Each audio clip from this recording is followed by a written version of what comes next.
Good evening, everyone, and welcome to the Ann Arbor Area Transportation Authority Board of Directors meeting. It is Thursday, June 19th, and we do have a quorum present. First item on our agenda is to approve the agenda. I do have one quick change. Mr. Huss will not be presenting the YTC authorization for next steps. That will be Mr. Forrest Yang. Other than that, I have no changes. Are there any other changes or additions to the agenda?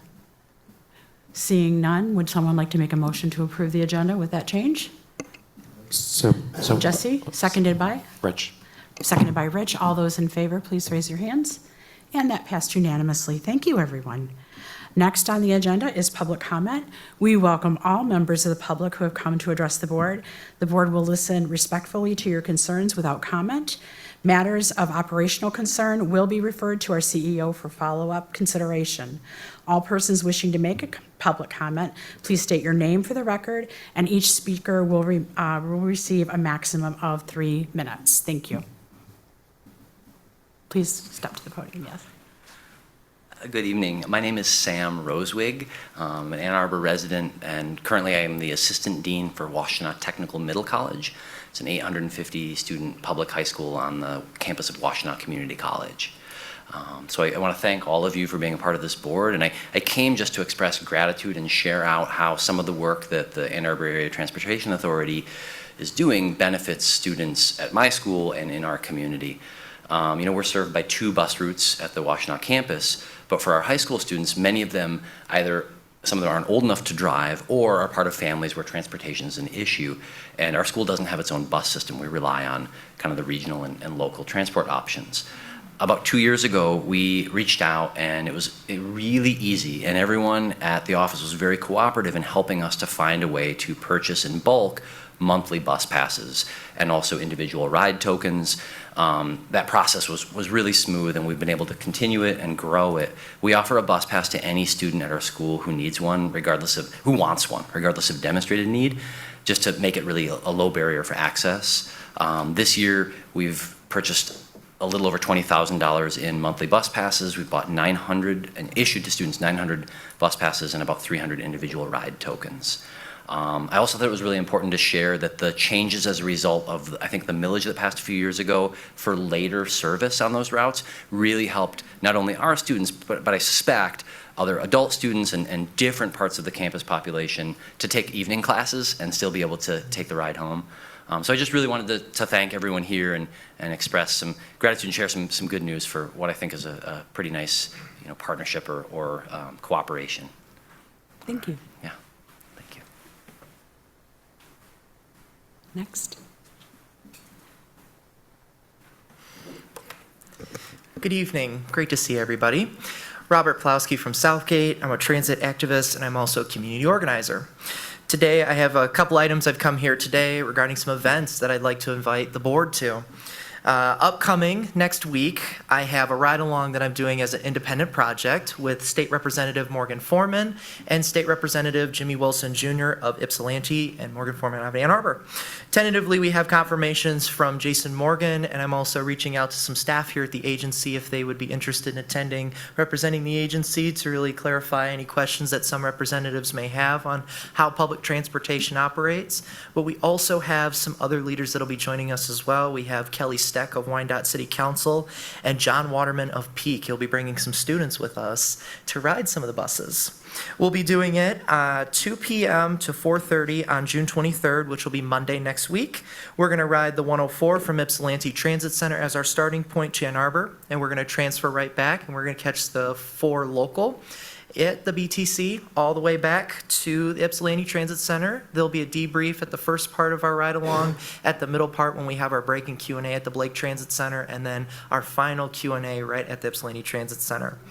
If anyone has received my email recently, I have an overview and agenda of how that's going to play out for the day, so if you have any questions, please feel free to reach out. I'd be happy to have anyone interested in attending and be able to ask some questions and tune along for some fun. Secondly, as you know, I serve on the Citizens Advisory Committee as well, and we're also doing another ride-along in a couple months. We're doing one on the D2A2 bus, and this is a kind of a project we're doing on the Citizens Advisory Committee to educate people on some of the services that we just don't provide at the RTA but stuff that Michigan Flyer does as well. So we'll be taking the D2A2 bus on Monday, August 11th, 2025 from 3 to 5 p.m. That is a Monday. We're going to ride the first leg from Grand Circus Park at 3 o'clock to the Blake Transit Center. We'll have a second leg trip back to the Grand Circus Park station, where we'll have a debrief throughout the ride. If anyone has any questions to talk about service, feel engaged. But most of all, this is going to be an opportunity to learn more about what we do as a committee and be able to get engaged in what we do at the Citizens Advisory Committee and learn more about what other committees are doing.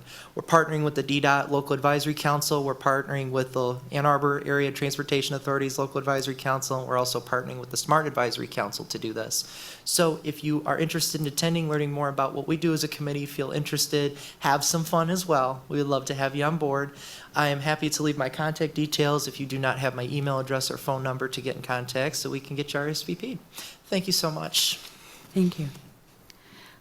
Deb, is there anyone online that would like to make a public comment? It is not. Seeing no more public comment, we will close that out and move on to general announcements. I have a couple. Ann Arbor City Council on Monday, we now have a new board appointee. Her name is Pravina Ramaswamy. She was unable to attend with us tonight, but we so look forward to meeting her in July. I want to thank all the board members for your survey participation regarding the board meeting runtime, and the governance committee will be reviewing it next week, just so you know where we are with that. Also, today is Juneteenth, and I want to take a moment on behalf of the board of directors to wish everyone in our communities and here at TheRide a happy Juneteenth. It's a day of celebration of Black history and empowerment in pursuit of a just society, and we are so grateful. Are there any other general announcements? Seeing none, we'll close that out and we will move on. The next thing on our agenda is the consent agenda. Has everyone had an opportunity to review the papers in the consent agenda? And would someone like to make a motion to approve that agenda as it is in the packet? Mr. Mike Alamang, and do I have a second? Seconded by Simi Bar, and all those in favor, please raise your hand. Thank you so much. That passed unanimously. We're moving right along here. Moving on now to ownership linkage, we have Mr. Rich Chang. Good evening, everyone. So some updates around ownership linkage. On Tuesday, this past Tuesday, Kathleen, Matt, and I actually met with Ann Arbor City Council member Dharma Akman. Really great discussion. We actually were able to dig into some initial discussions around values, some of the ends, and also get into discussion around coverage and ridership. And the public comment today plays into those type of discussions that we'll have later on in the year when we start talking about our ends and some of our goals and outcomes. Our next meeting that we're setting up is will be with City Council member Erica Briggs. So look forward to that conversation. In regards to City Ypsilanti, Jeff and Deb, thank you very much. They're working with trying to figure out a regular cadence and some dates for their meetings. Ypsilanti Township, Jeff gave some great news that it looks like we're gonna have our first meeting with them late July. So look forward to getting that squared away, and then we'll have discussions and get an update to the rest of the board. And that's all I have around that. Thank you. Does anyone have any questions for Rich on this topic? Seeing none, we will move on to governance process policies, which is in your board packet, page 16. The governance committee had an opportunity to review everybody's survey responses, and I want to thank everyone who took the time to participate. I want to share with you at your table or at your seat was a piece of paper on number 3.7.2, the executive committee. There was a little bit of a glitch that happened, and so the survey was not exactly as to what is our current policy. So what I did is I took that opportunity to just share with you the current policy is just in regular writing. In yellow highlight is what the survey had, and then in red it explains what actions were taken in the past 2023 and 2024 specifically. So there is no board action that needs to take place on this. It's already been done, and it will be handled administratively to get those back up to speed. I also want to share with you that in that, someone had a question on 3.5.2 with regards to the CGO role. They wanted to know a little bit more about understanding the meaning of decisions that fall into the CGO's purview. And those usually come down to things that are sprinkled throughout the 3.0 governance process policies of things like getting the compensations study done, also CEO compensation, also the CEO contract, doing agendas. All of those things are sort of littered through the policies that fall under the purview of the CGO and aren't specifically called out. It just says that they're within. So I hope that answers your question of why that language is there. If not, I'd be happy to, but I'm not seeing any interest, so we'll go on. 3.8.11 is also an issue that we had a good look at. And it's funny, we've had these policies for a really long time, and some smarty finally got us, and not as a gotcha, but as a, this doesn't really make sense. And so in 3.8.1.1, which is on page 23 of your board packet, it talks about training and retraining, and it discusses, and candidates who would be for the membership. I've been talking with the CEO, and this policy is actually a boilerplate policy. It's something that came to us from Carver. It's something we didn't catch before. We do not train candidates. And the main reason for that is a lot of boards appoint their own people, correct? Ours come from our municipalities. And so it would not make sense for us to try to train people coming in from areas that we don't even know may or may not be appointed. So if someone would like to entertain my suggestion and maybe have discussion on removing the language and candidates for membership, because it doesn't serve the board as we act right now. Are you looking for a motion? Pardon? Are you now looking for? I am looking for I a will motion. move All right, so moved by Mike Gallamang, and do I have a second? Seconded by Mr. Jesse Miller. All those in favor, please raise your hand. That's great. We will go ahead and we will strike that language from that particular policy. Other than that, I think things went quite well through the entire thing. We seem to feel that we're doing a good job, and I agree with the assessment of that, and so did the governance committee in terms of policies 3.5 through 3.8. However, if there's anyone that would like to bring out anything in particular in addition to the items that I just talked about, now would be a good time. Yes, Jesse.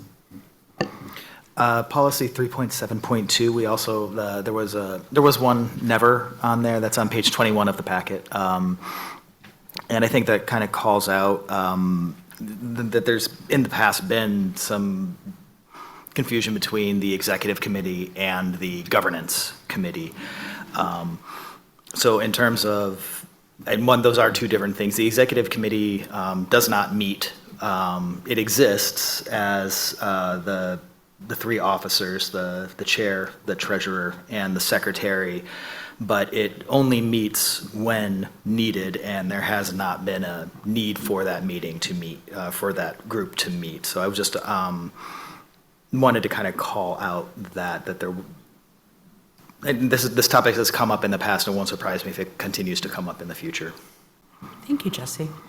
Although there was one point that there was never where that we had done monitoring the board CEO delegation and other executive limitations. And I don't know if that is something that the executive, I mean, well, in the, our guidelines here say that that is something the executive committee should be doing. Actually, if you look to the page that I had here, so that's okay. So in other words, the C, we will have primary responsibility for monitoring board CEO delegation and all of those things that you just mentioned. Back in 2023, there was a recommendation from the policy monitoring task force that we had at that time that those would be under the purview of the governance committee. And so therefore, it was assigned in Appendix A to the governance committee specifically. And so that's also one of those administrative things that just haven't caught up, and that will be fixed as well. So, but that was a good catch, thanks. Did you have anything else? Does anyone have anything else they'd like to bring up? Very good. And since we've already had discussion on this policy, I don't know that we need 5.1. So we can move on to operational updates. And the first one is an intro to the draft business plan, and that is Mr. Matt Carpenter, our CEO.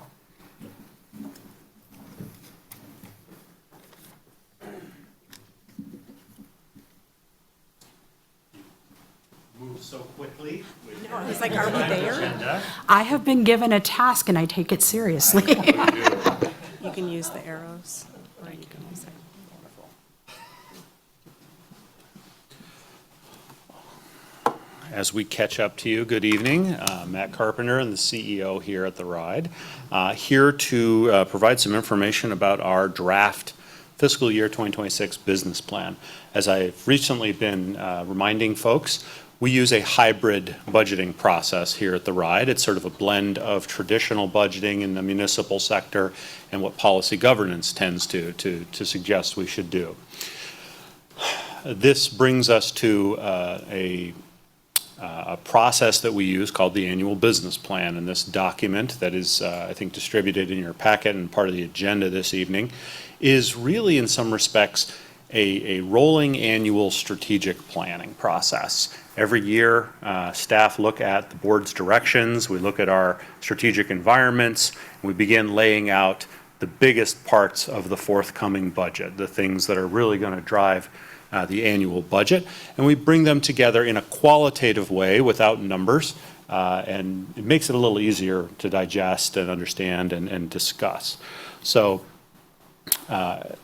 today I'll introduce the business plan, and a little bit Ms. Reed will introduce the beginnings of the budget, and these two things are very much connected.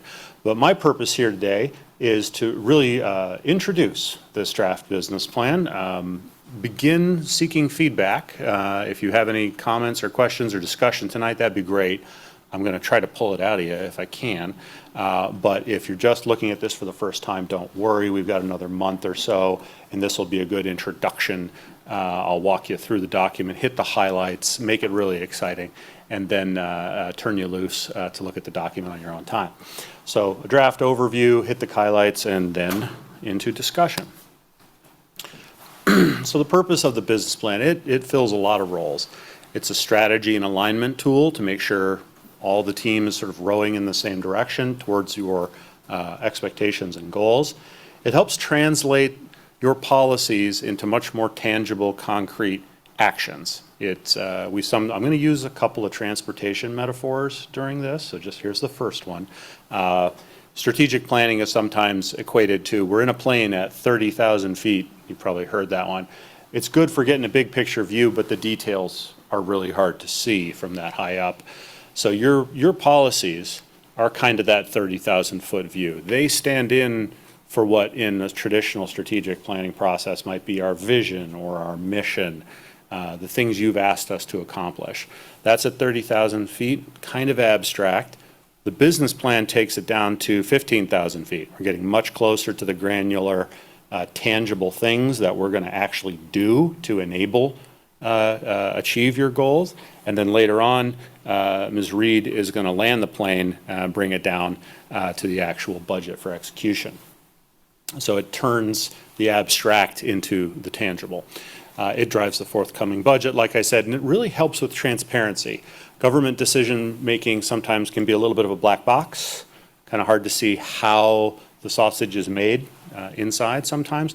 This is about unpacking that so that the public, our staff, and our board can all see and provide feedback on how we're making decisions. And we are in a public feedback period, and if anyone is watching online, we'd love to get your feedback by email. Tell us at theride.org is a great way to do that, and I'll have more of that in a moment. So,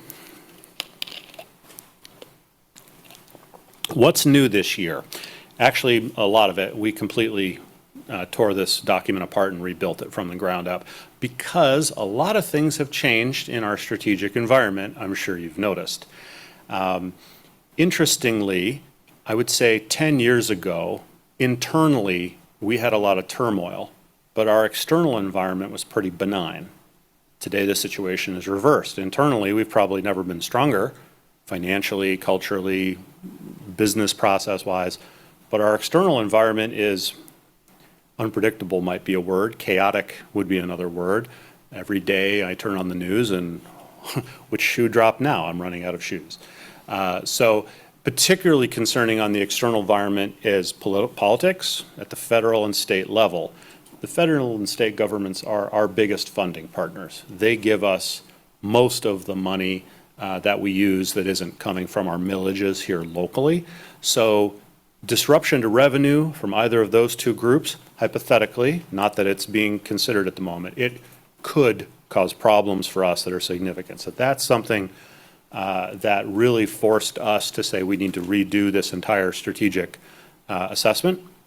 Along with security, as we've noticed over the last, maybe since November, security of passengers at terminals in particular has become a much higher priority. So those two things right there really prompted a reboot of the document.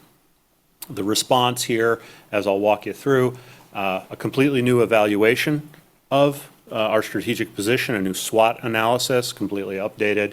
We've reconfigured the business plan. It looks very similar, but there are a couple of big changes I'll point you to.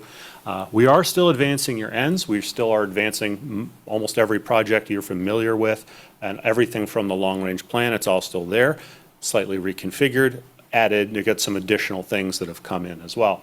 There is more emphasis on finances and risk to finances, and as a result, things like being able to set priorities becomes a higher need, because if we ever had to do anything with finances, it would be good to know what the priorities really are. And as I said, an emphasis on security.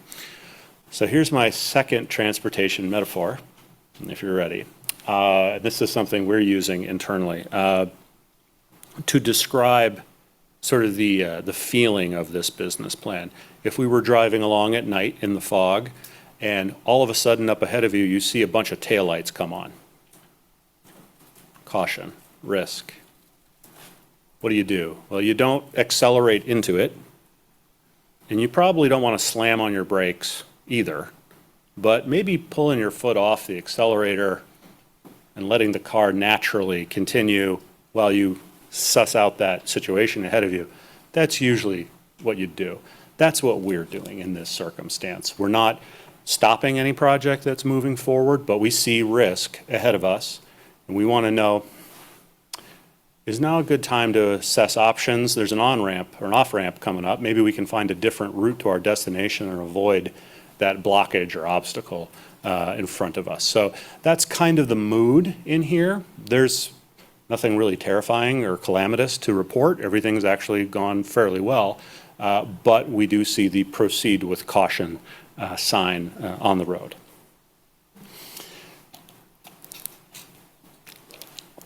I'd like to draw your attention to page 5.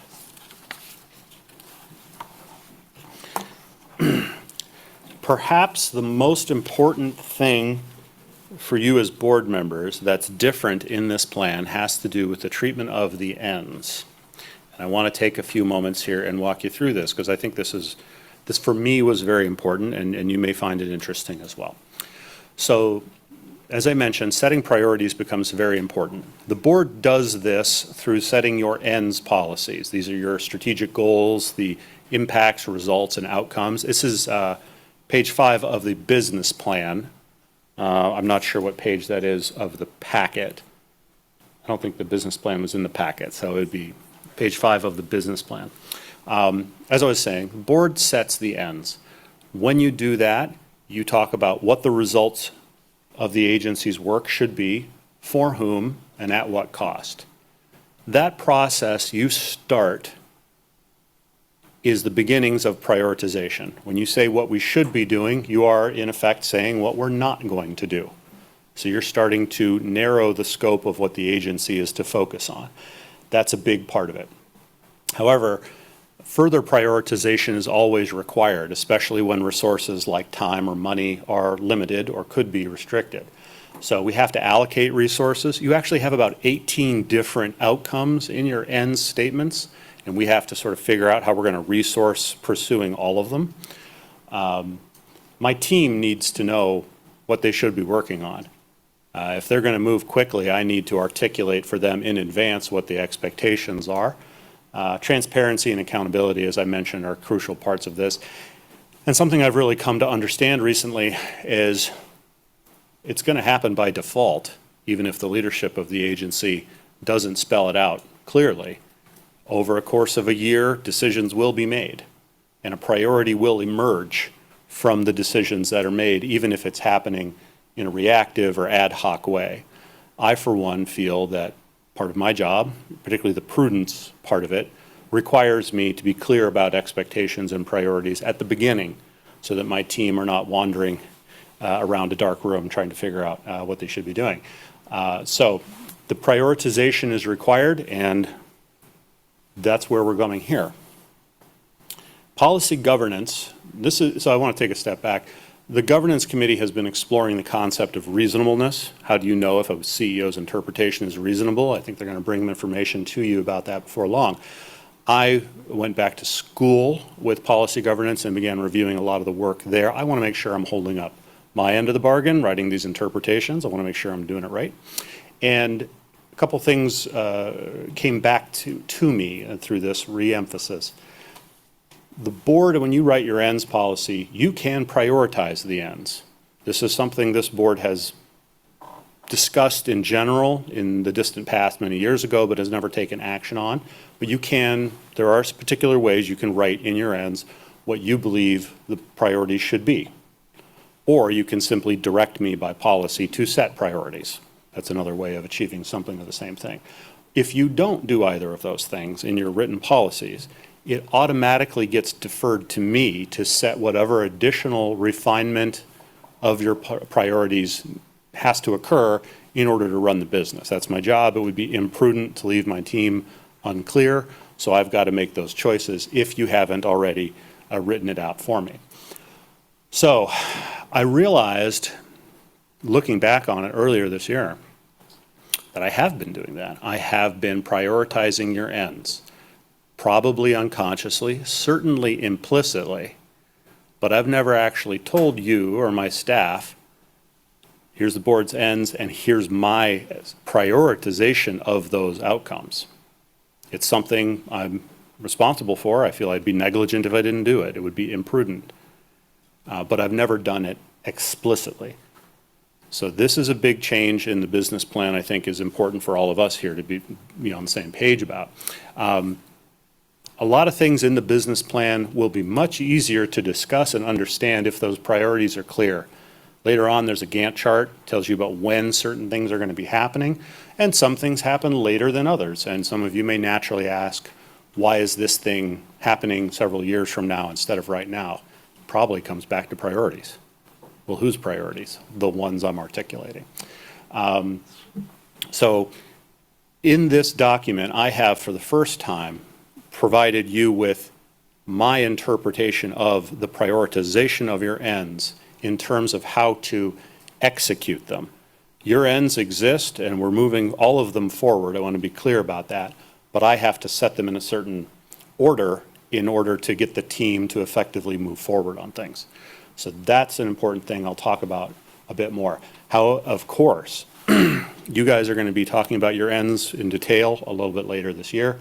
If you choose to clarify your expectations of your written priorities, and they are not the same as mine, I will gladly follow your lead. If you say jump, I say how high. But until then, it's sort of in my wheelhouse to make sure this happens for the good of the organization.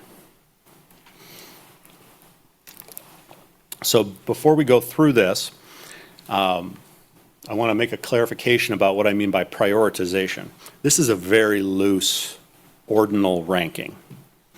We are pursuing every one of your ends to some degree. It's very adaptable. And when I say adaptable, Jeff and I were trying to come up with a better word than opportunistic, because that has sort of a negative connotation. But what I mean there is if we had 5 things we were working on and suddenly a big pot of money becomes available for number 3, yeah, I'm going to flip it over. We're going to very quickly go after that big pot of money. Suddenly number 3 is much closer to the top. But then next year that money goes away, kind of flips back.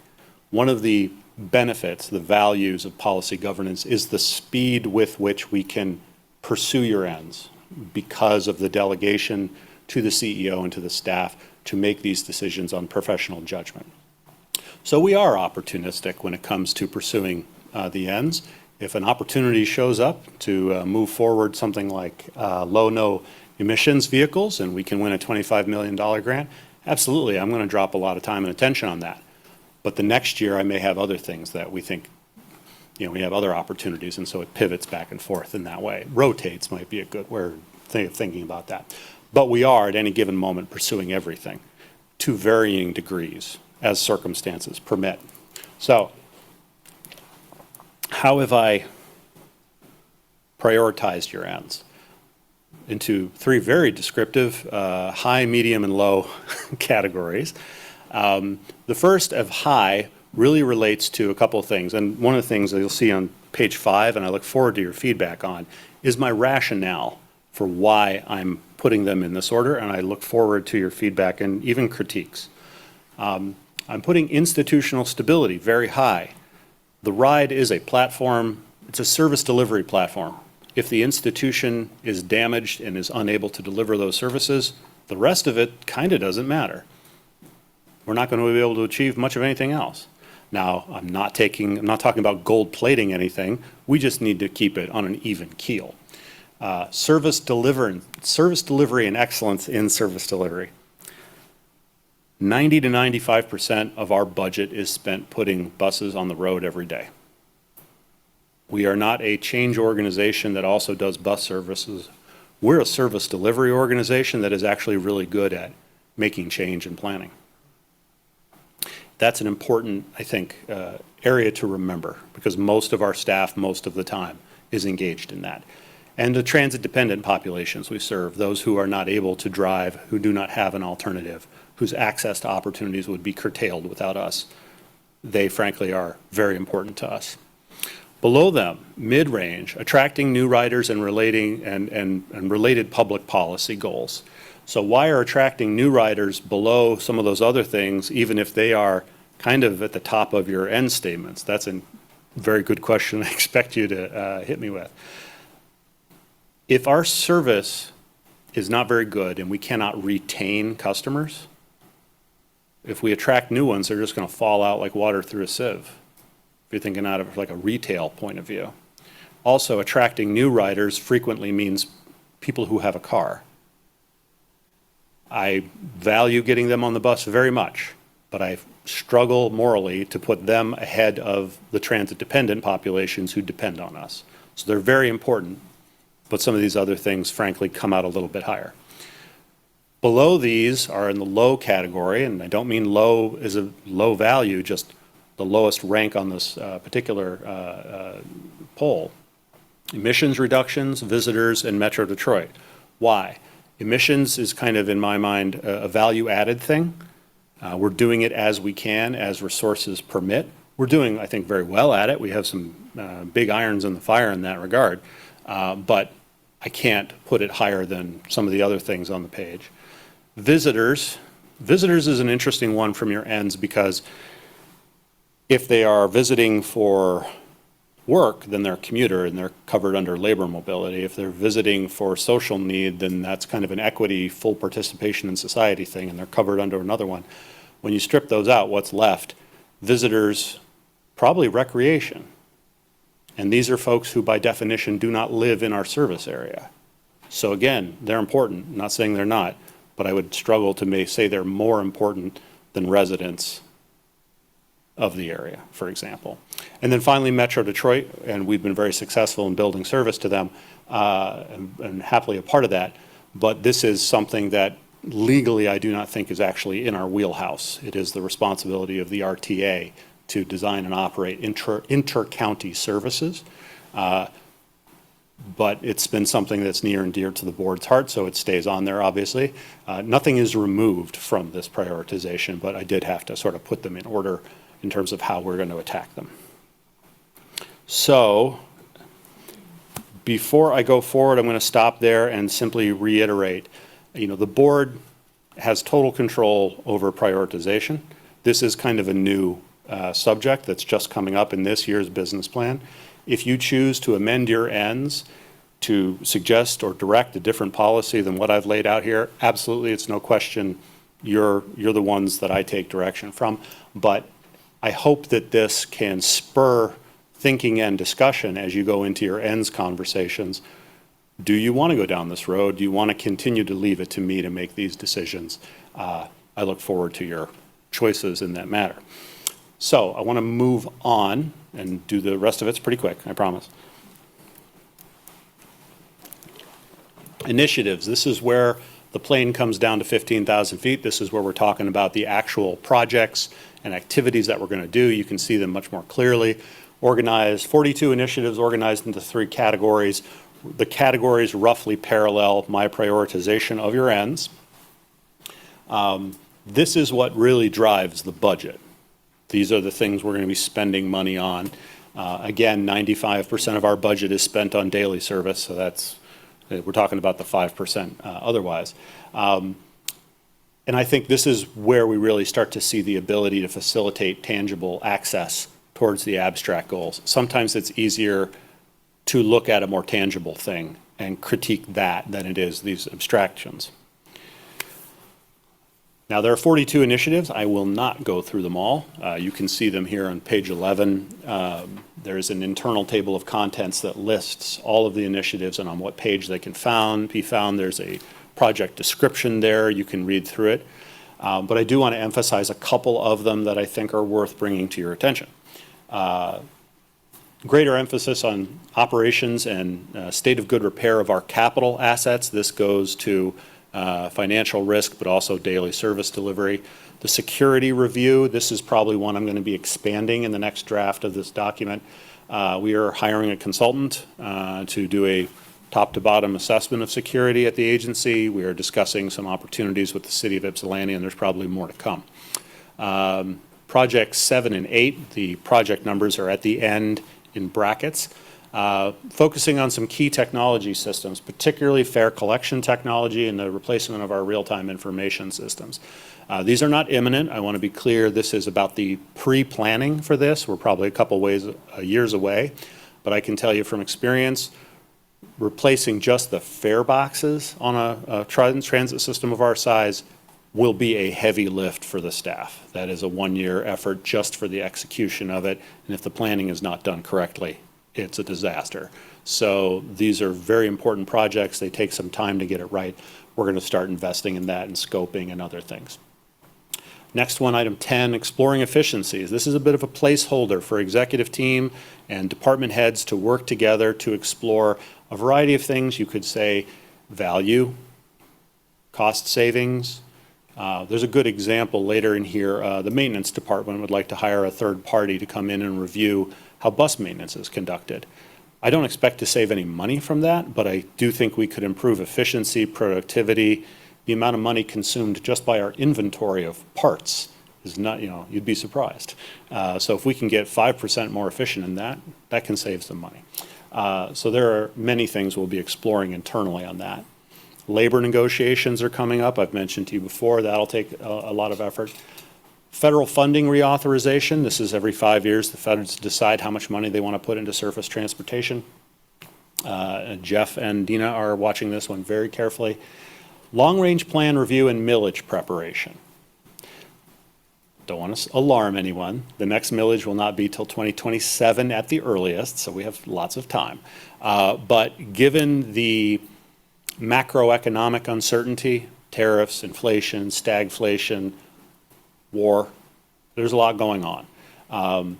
We want to take a step, look at the long-range plan, which was approved in 2022, it's a couple of years now, look at its assumptions about millage increases in the future, check that against things like how our ridership is doing, and then bring back to you some things for discussion. How do we want to proceed this year? Probably we'll have a recommendation one way or another, but ultimately it will be the board that decides what, if any, millage will be sought.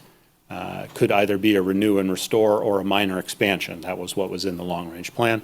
We'll have time to discuss that in an organized manner. All the long-range plan projects are moving forward. They're not on this list, but we are emphasizing bus lanes and park and ride planning, P-lanning. Okay, I got a typo there, sorry.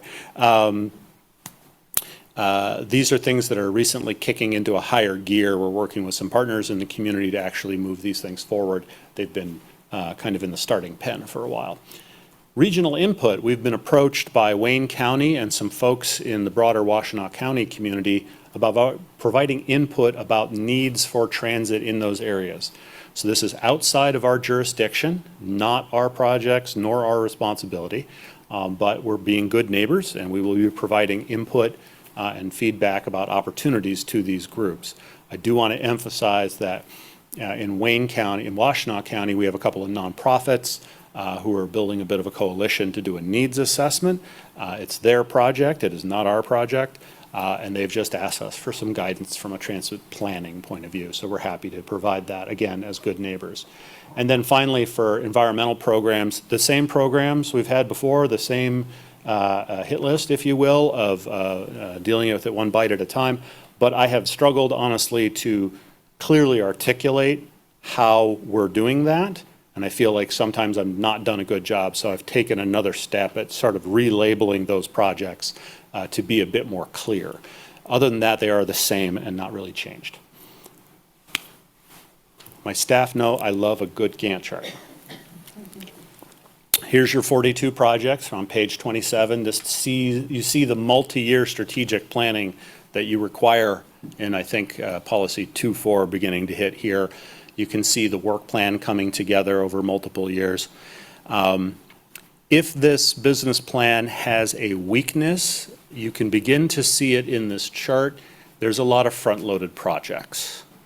Now, the environmental stuff is down at the bottom. When we get, all you see there is the studies to get answers to the questions.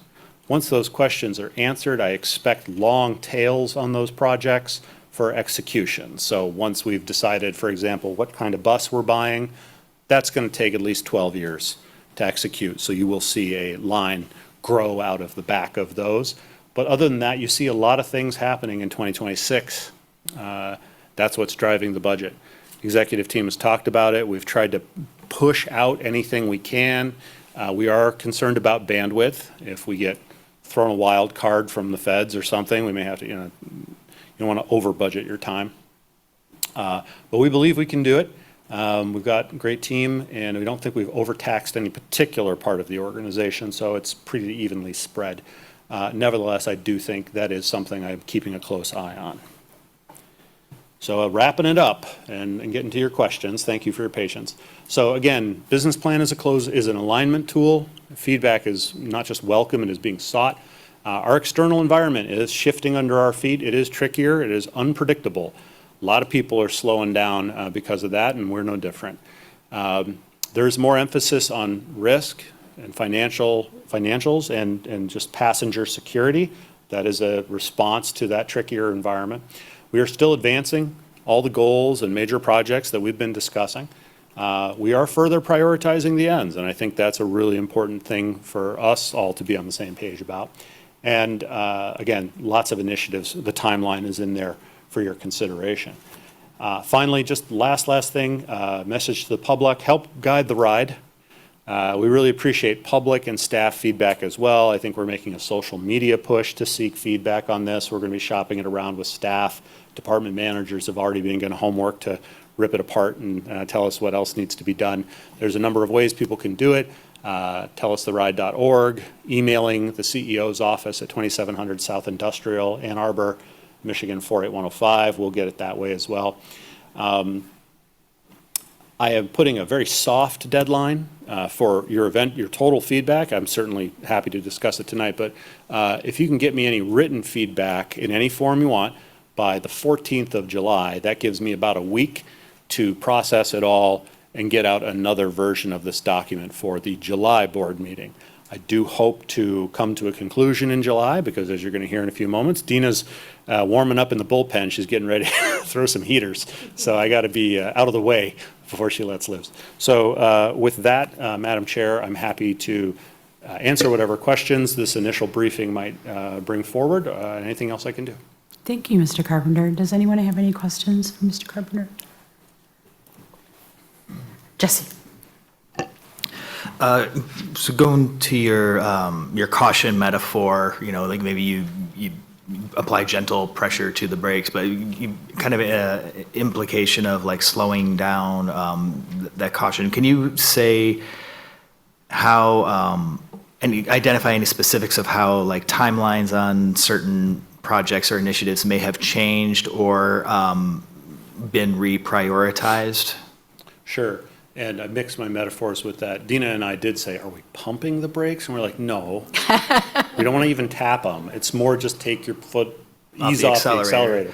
But we are but I talking said about a both. change of velocity. Yes, yes. Okay. It's more of a naturally let the car slow itself a little bit. Right. So yeah, there's a couple things.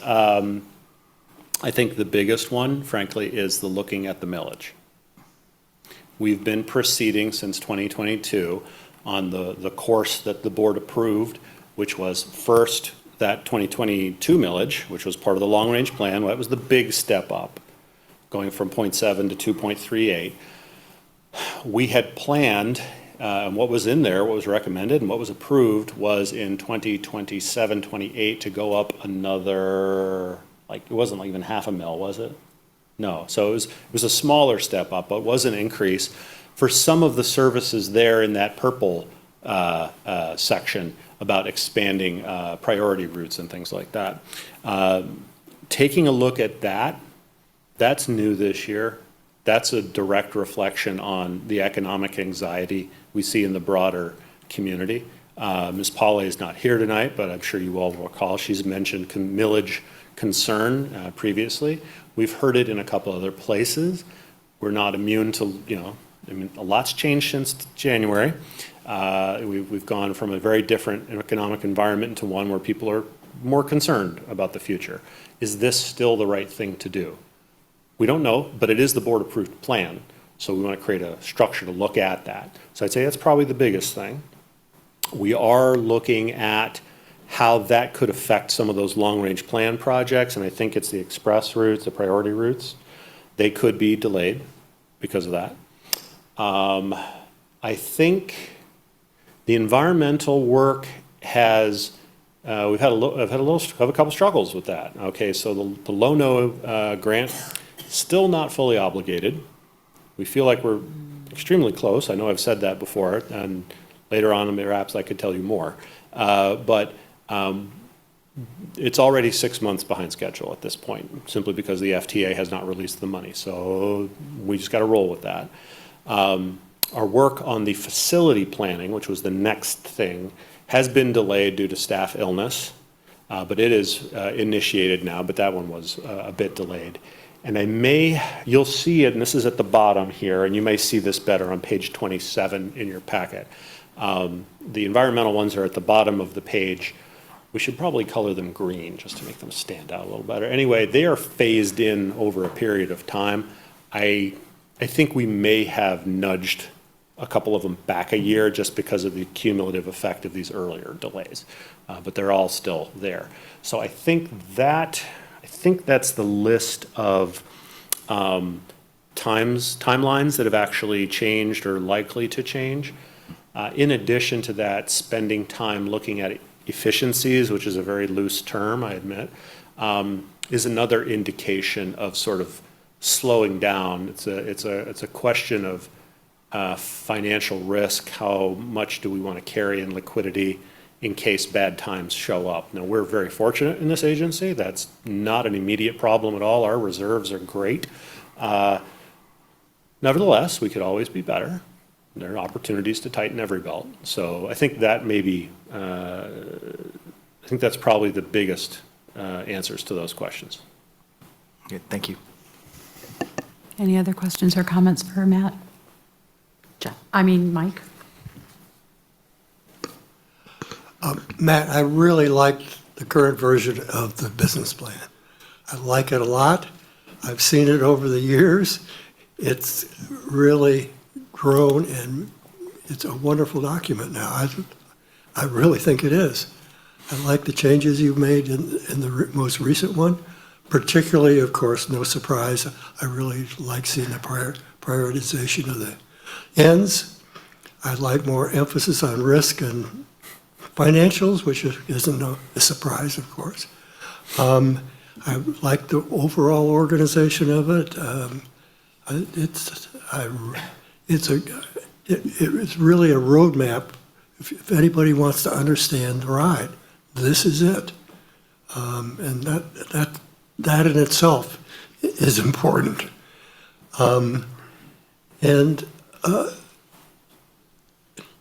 I guess I'll just leave it at that. And I think your presentation on it was really good, too. Thank you. If I might ask, so the feedback is due by July 14th. When will we see the final product, the final draft of the business plan? Will that be in July or will that be in August? Could be July, depends on sort of the nature of the feedback I get. July 14th is a Monday, your board packet goes out that Friday, so I got a busy week digesting. Thankfully, Rosa will be there to assist me, dissecting your input and the input from 12 department heads. ET's already kicked this thing around, so I don't have to worry about them. It's a lot of input to go through. It'll be a busy week. We'll make any adjustments we need, and if the general consensus is that this is pretty close to what everyone was looking for, then that may be the final version. If for some reason some thing comes out of left field, we need to make some major changes, perhaps another draft may be in order. But it does start to jam up the budget process, which is going to move forward whether I'm done with this or not. So there is sort of a crunch there. Fair enough. Any other questions or comments? Julie, you kind of. Sure, just quickly, I mean, I really appreciate this prioritization. I wonder if there's, and maybe it's just semantics, I don't know, maybe it's just digging in a little bit, but maybe we're talking about core priorities and versus like, a lot of times I feel like we have conversations around this is a core function versus this is a nice to have something, and I think that kind of mirrors this, but I don't know. Something about calling some of the ends a low priority just is, I know you're struggling with that too, so I don't know if there's a different way to, instead of this way, maybe there's a. Yeah, and it was never more clear how awkward that word was until I was saying it in front of you, and I was like, oh, that feels really bad. Yeah, so maybe there's a. There might be a better label, series of yeah, labels that yeah. I could apply to this. I do not mean to suggest with this that any of them are less important, but the reality is I have to organize and allocate all the resources, and some of them, are going to sort of come at a higher priority than others. So the semantics aside, yes, I think finding a way to articulate that is a good idea.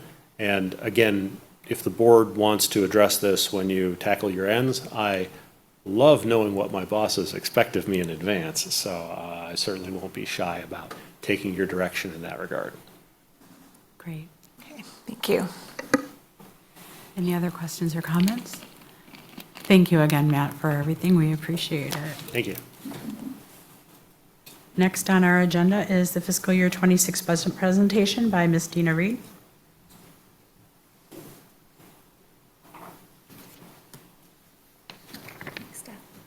Y'all don't need to see my emails.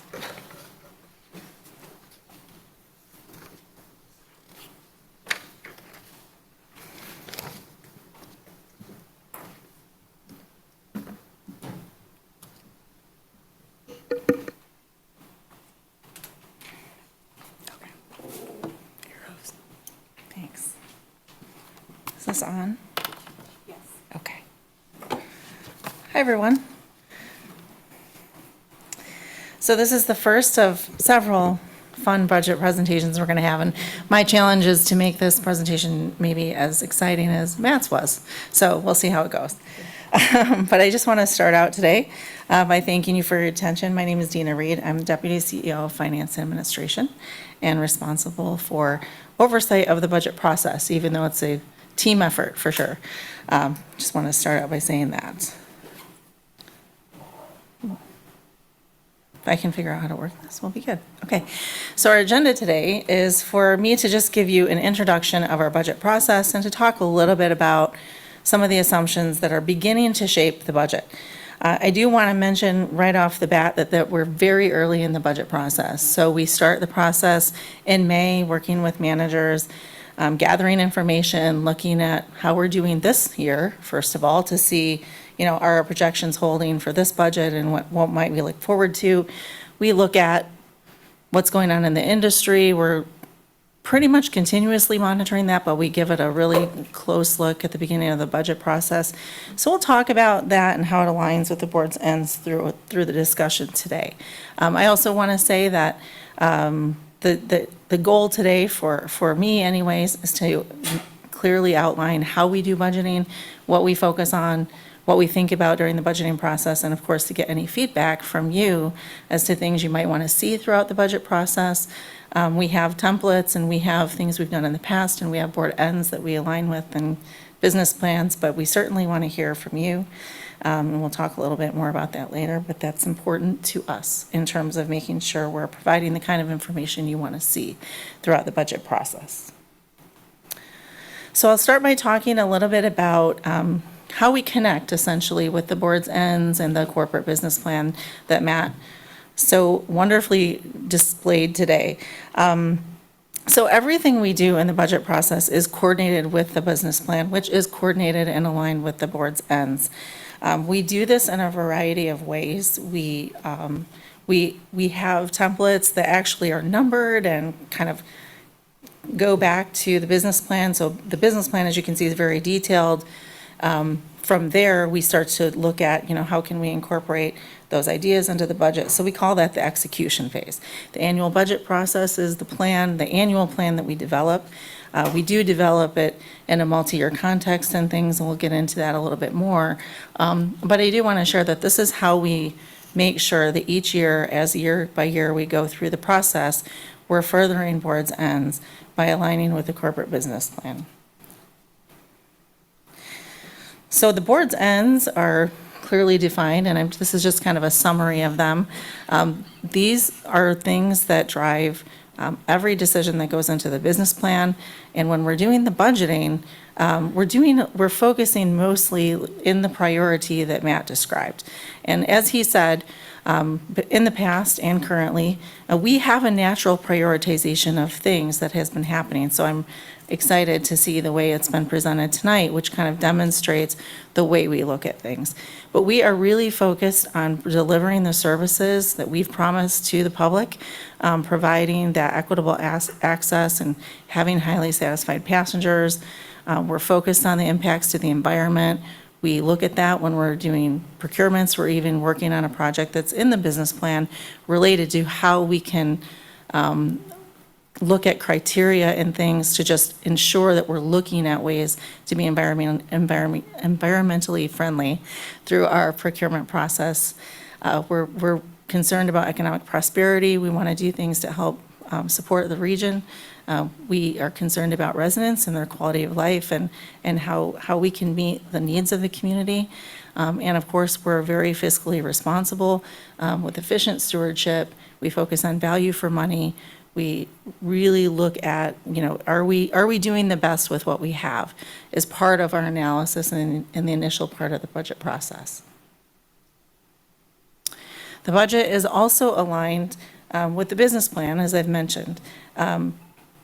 These three priorities that you see on the slide here are the kind of the priorities that are right in the business plan. So this comes right out of the business plan and right into the budget. We're focused on service delivery, customer retention. We want to attract new riders and increase ridership, and we do things to try to promote that. And we're consistently looking at agency-wide continuous improvement and through the budget process. I do want to point out how another linkage element of how you can be assured that we're focusing on board ends. The board's policy on budgeting, financial planning and budgeting, policy 2.4, is something that really explicitly states some things about budgeting that we must follow. You can see the multi-year planning context. We have to share assumptions and projections with you. We're glad to do that. We have to keep adequate reserves. We cannot have deficit spending. And embedded within 2.4 is a reference to policy 2.5, financial conditions activities. 2.4 is something that you will monitor before you even approve the budget in September. So you'll see the policy, you'll monitor it, tell us whether we've, or make a judgment about whether or not we've accomplished it. And if we have, then arguably we've followed what's required, and hopefully even exceeded your expectations. Within, like I said, within 2.4 is a reference to 2.5, which focuses on compliance, board authorization requirements regarding specific things that the board says we want to be informed of and have approval of before we do them. And a couple things I want to point out are property tax changes, passenger fares, real estate. So if any of these assumptions are used in the budget, if we change assumptions that make, for example, if we want to make a fare change in the budget, we wouldn't be able to budget for that responsibly or at all without your express approval. So those are things we're keeping in mind, and so they'll go into the assumptions of whether or not we're going to do these things in advance of the budget or is part of the beginning part of the budget process. So we have a timeline. This timeline is pretty consistent with what we've done in the past, and this is the way the process goes. So in the beginning, like I mentioned before, we do staff budget development and reviews. We're reviewing current environment, current things. Then we start sharing it with you, the board. From there, we start sharing it with the public, and that's kind of the cadence throughout the whole process. We repeat that cadence a couple of times. This timeline is color-coded to kind of show where a majority of the staff work is, opportunities for the board to review and have comment on different phases of the budget process. So today, we are on June 19th, the budget introduction, where we're just talking about how do we do budgeting, what are we looking at, and maybe some key assumptions in the beginning part of this early part of the process. Then we're going to continue to do additional reviews internally. We're going to bring more information to the board next time. So in July, you're going to get a pretty detailed review of the budget, the actual digging more into the numbers, talking more about percentages and assumptions, and what's changing and what's staying the same or moving forward. And then we're going to share that same information with the public, but after the board sees it. So you'll have, July is really probably the meatiest month, I would say, of where we're looking for direct feedback on what we call our base budget or the baseline budget. It's before we've put initiatives in, but it's based on our assumptions. And part of what we want to hear from you is whether or not those assumptions seem reasonable. If they don't, that's good feedback for us to consider. And then we'll move into the budget process in August. In August, we'll have an official public hearing, which is required by state law. It's also another opportunity to share another iteration of the budget, taking into consideration board comments, staff work, and the public. And hopefully from August to September, we don't have a lot of changes because we're looking for your approval in September.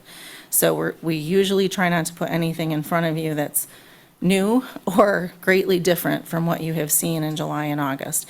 If anything emergent happens, we can share that in committee meetings through July and August, or August and September, so that when we get to September, it still isn't the first time you see it. But it is generally a better process if you can kind of get close to the finish line in August, so we're all on the same page when we get to September. Since we require a budget approval by September 30th by state law, or we wouldn't be able to operate on October 1.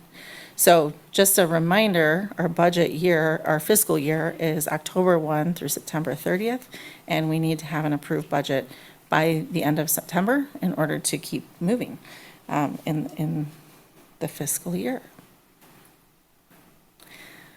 So I do want to talk just a little bit about some highlights of where we're at in the budget process right now, what some of the initial assumptions mean. I will take a pause to see if anybody has comments or questions about the process or anything that I've mentioned so far in the presentation. Does anyone have any comment or question for Dina right now?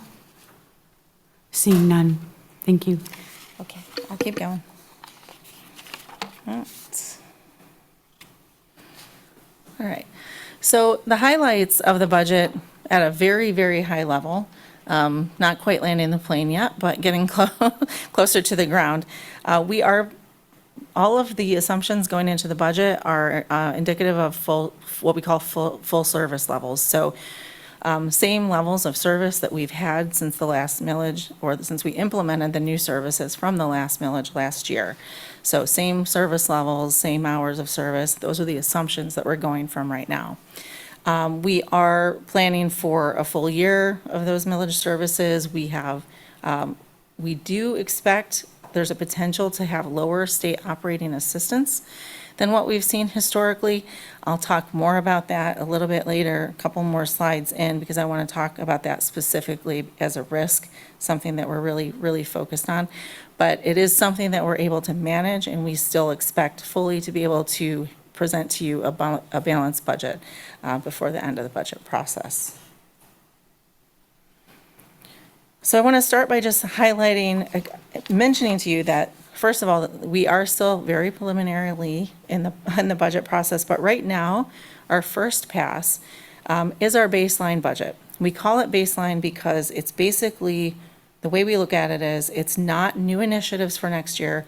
It's stripping out initiatives that we are expecting to complete by the end of this year. And it's what we need to do to maintain the current service levels we have. So that's kind of what the base budget is. And as Matt had mentioned, it's about 95% of our budget, or maybe even a little bit more, just to maintain what we're doing today and deliver services. So the initial assumptions that I just mentioned are built into these numbers. We're still, like I said, presenting a balanced budget, and the budget is going up, but expenses are growing a little bit more than revenue this year, at least in this very initial phase. We've got a lot more work to do on the expense side. However, a 3% growth year over year at the initial pass is not scary to us. It's pretty common to see increases in expenses in this range, basically just due to inflation and other factors, contracts expiring and things like that. So that is not scary. But I just did want to share with you, you generally like to see like what's going up and what's going down. And so still we're up on the revenue, but we're taking a little hit on that with state operating assistance and these assumptions. And I will talk more about that in a minute. But basically, this is how we're going to get to a balanced budget for now, and we'll continue to refine assumptions and share more information about that through the process. So I've said this word, I think 3 times, the operating budget is balanced. It's very important because we are required to have a balanced budget to present to you.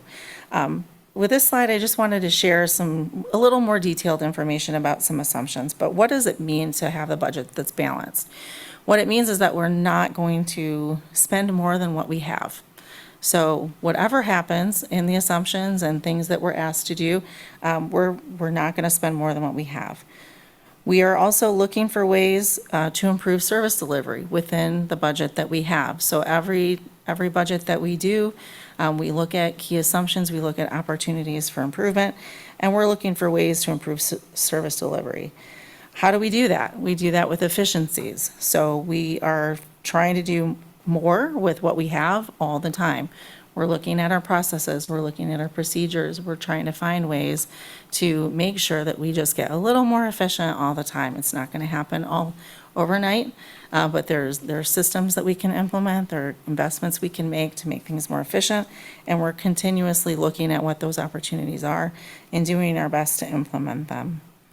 The other thing we do when we're working on our budget is we challenge our assumptions. We verify the assumptions are accurate based on what we know today. As we all know, change is inevitable, uncertainty is there. We never know for sure when we make an assumption what that's going to be, and 100% of the time we're wrong. It almost never comes in exactly like we planned, but we like to be close, and we've been very successful at that in the past. So we challenge those assumptions. We look at them, we create contingency plans just in case if there's a really high risk factor. So all of these ideas and assumptions go into this process when we show you these numbers. Later, we look at what else can we do to advance the board's ends other than what we've already planned to do, or what can we do to advance the projects in the business plan? And that's where initiatives start to come in. So when we talk about the initiative process, it comes more at the tail end of the business plan so that we can make sure that any additional funding we have goes right back into something we've already committed to, something we know we need to do, and we make those investments. I also want to point out here, just when you're looking at some of the detail under revenues and expenses, that we have two major revenue sources that make up 85% of our budget, of our operating budget. It's not capital, just operating. Property tax revenues from the millage that Matt had mentioned, 2.38 mils, and state operating assistance, which has generally been about 30% of the budget. And again, I'll talk a little bit more about that, but I did want to point out that we have a nice consistent revenue stream, but there are some risks in that, and there's a little opportunity to get more quickly. So one thing we manage through consistently is, although we have reliable funding, we don't have the opportunity to just change fares or change something that will increase revenue if things start to change on the expense side. So that's why fiscal responsibility is so important. On the expense side, you can see here that 75%, more than 75% of our budget is spent directly on transportation services or purchased transportation. Those are direct expenses. Utilities and insurance is also, it's not a direct expense, but it's certainly something that's required in order to maintain these services. So if you add that in, you're much closer to 85% of our budget is really focused on delivering the services that we have in a pretty direct way. So I think that's a good place for us to be. So the next thing we think about is, how can we take advantage of opportunities and mitigate risk? And that leads me to my next slide. We always, as part of the business planning process and as part of the budget process, we look at what are our opportunities, what can we do with what we have, what's available for us to look at. So some opportunities that we have as an organization are that we have the opportunity to continue our service to our communities. We have the funding, we have the staff, we have the infrastructure, and so we're focused on how best to do that. We can execute on our long-range plan. The board approved a long-range plan, and that's our work plan. So we're constantly working towards advancing that long-range plan as is designed.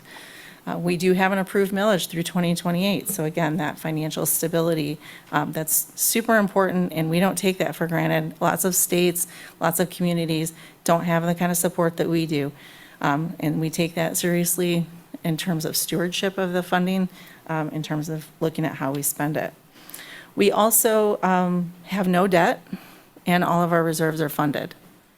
And it's not even up here, but we do have a capital reserve, which is something that could help us out if we get into a tougher time on the operating side. We don't foresee that, but that is unrestricted in that way, so I wanted to mention that. On the risk side, one of the bigger risks this year to the budget is the state LBO funding. So first of all, LBO is line haul bus operating. It is part of our state operating assistance. It's part of the state operating budget, and it's state operating assistance. So when you're looking at our budgeted line items, you'll see state operating assistance. That is synonymous with LBO. They're the same thing. I do want to talk about that now. So LBO funding has typically been about 30% of our budget. It's been as high as 34% in the past. This is the same percentage for all urban transit agencies in the state. And then there's a non-urban rate. And that all comes from formula funds from the state. So basically, for every dollar we spend, we typically would get 30 cents, 35 cents, something like that. This year in fiscal 25, that went to 29%. This graph shows the history of what the CTF has generated from the state budget for transit agencies in the state, for the LBO funding that I'm referring to. So this is the amount of money that gets allocated to LBO funding every year. In '24 and '25, there was a that was appropriated by the state from different sources of funding. This year, the blue line that you see there, right on the end, FY 2026, you can see that the funding right now that's been proposed is about exactly the same as last year. However, expenses are growing across the state. And so with the same amount of money and more money required from transit agencies, the percentages have slowly been decreasing. There's real uncertainty around whether or not we'll get any additional funding like we have the last 2 years. That funding was one-time funding. They told us it was one-time funding, and we used it accordingly. We did not build in any expenses that would continue like in a longer term. We knew that was one-time funding, and we used it as such. So it doesn't, you can see that that's why I can still confidently say we're going to have a balanced budget, because we didn't plan on revenue that we thought might not be there. But the budget process in Lansing is going a little bit slower than usual this year, and we're not sure where that funding is going to end up. At the beginning of this year, the state told us that we can plan for 26% in 2026. Now, it could be more than that. They usually tell us something that's a little bit lower than where we end up, because they don't want transit agencies to build their budgets or make their plans based on revenue that won't come. They're very responsible that way, and they work directly with us, and they understand what that could do. But at 26% is a 3% drop from last year, which is over $2 million of our budget. So remember I said a few slides ago that revenue is going up $1 million. Well, it would be going up more, but the property tax revenues have come in stronger. And so we've been able to offset some of that and still have a growth in revenue, even with the assumption, and the initial assumption we're going with is 26%. If we get more, we will build more in, and we will, spend it on services and maybe initiatives and other things. But for right now, we are budgeting conservatively to not overspend, basically, to not plan for money that we may not have. And the concern that I have about this, and we've talked a lot about this internally, is we know we're okay. We feel confident in where we are. But if this trend continues, it could become a bigger issue for us, for all transit agencies in the state. It's something that we're all kind of dealing with. And so if that continues, then further down the road, it could impact, it's impacting our funding source, or one of our major funding sources, and we're going to have to acknowledge that and deal with it. So we're just keeping an eye on the trend. Jeff's doing a great job in, keeping a pulse on things that are going in Lansing. It reports back consistently, and so we have all the information we think we can gather. But for right now, we're planning for a 26%, which is a little bit lower, and so that might constrain us a little bit in terms of initiatives. Again, we're trying to make efficiencies, but I did want to share kind of what's going on with that and what that looks like for us. So going back to kind of close out a little bit on the risk side, I mentioned the word uncertainty a minute ago. Matt mentioned it. I'm going to mention it again. Economic uncertainty goes beyond the state. Clearly, it's federal. Clearly, it's national. It's international. We don't know what the effects are going to be on the cost of our goods, the things that we need to buy to deliver the services. We are making, I think, conservative assumptions on things. We're more likely to budget a little bit conservatively to make sure that we're not overspending. But generally, there are tariffs. Every week we see a different thing in the news. We're just not trying to get too jumpy about it. We're just keeping a track of the facts, gathering whatever information we can gather, and making assumptions based on whatever information we have today. But it is a risk in the budget, because we're going to make a plan, and if something materially differs from the assumptions we're making, we'll have to adjust accordingly. So one way that we deal with that is to think about contingency plans. I mentioned that a little bit ago. We have more than one plan for a couple of different things, just in case things don't come in the way we expect. and how we might deal with that. So that's not, I just want you to know, the board to know, that we're aware of it. We're not jumpy about it, but we're certainly thinking about it, and we're planning for it. The other thing that's a little bit of an unknown is labor negotiations. We are going into a labor negotiation year. Not something that we have major concerns about, but it can certainly impact some of the assumptions that we may put in the budget. Cost inflation, I mentioned that, but this is more on the capital side, so buses, parts, projects. We have a lot of big projects coming up. We have made assumptions about what those projects will cost, and we're going to have to keep track of inflation and how that might impact that, and it is a risk. It's always going to be a risk in the budget. And of course, I mentioned federal funding for capital. So you've heard a lot about the fiscal cliff.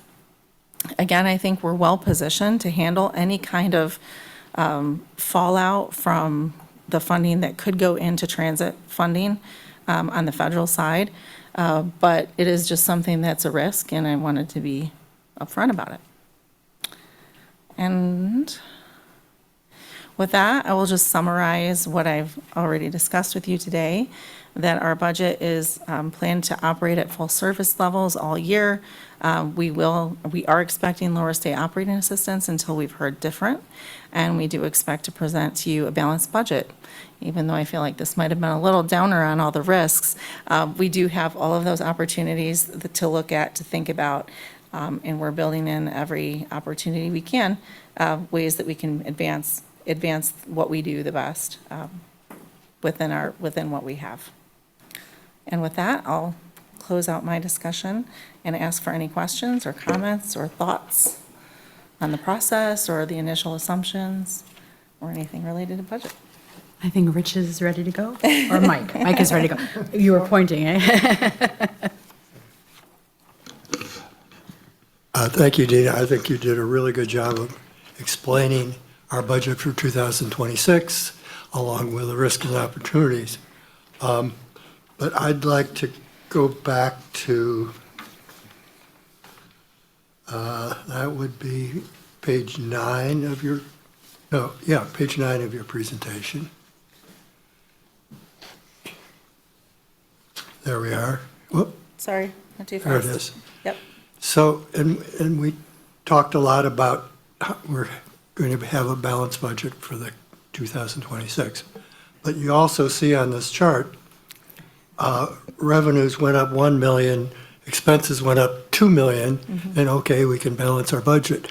But it makes, and I know we've talked about this in the Finance Committee, but I think it would be good to address to the board why you feel that we're not digging ourselves a hole for 27, 28, 29, so forth, with expenses exceeding revenues this year.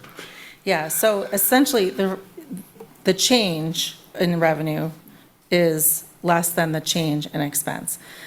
So one factor of the numbers and the way they work is that in fiscal year 2025, our approved budget actually had a surplus. So the balanced budget was that revenues were greater than expenses.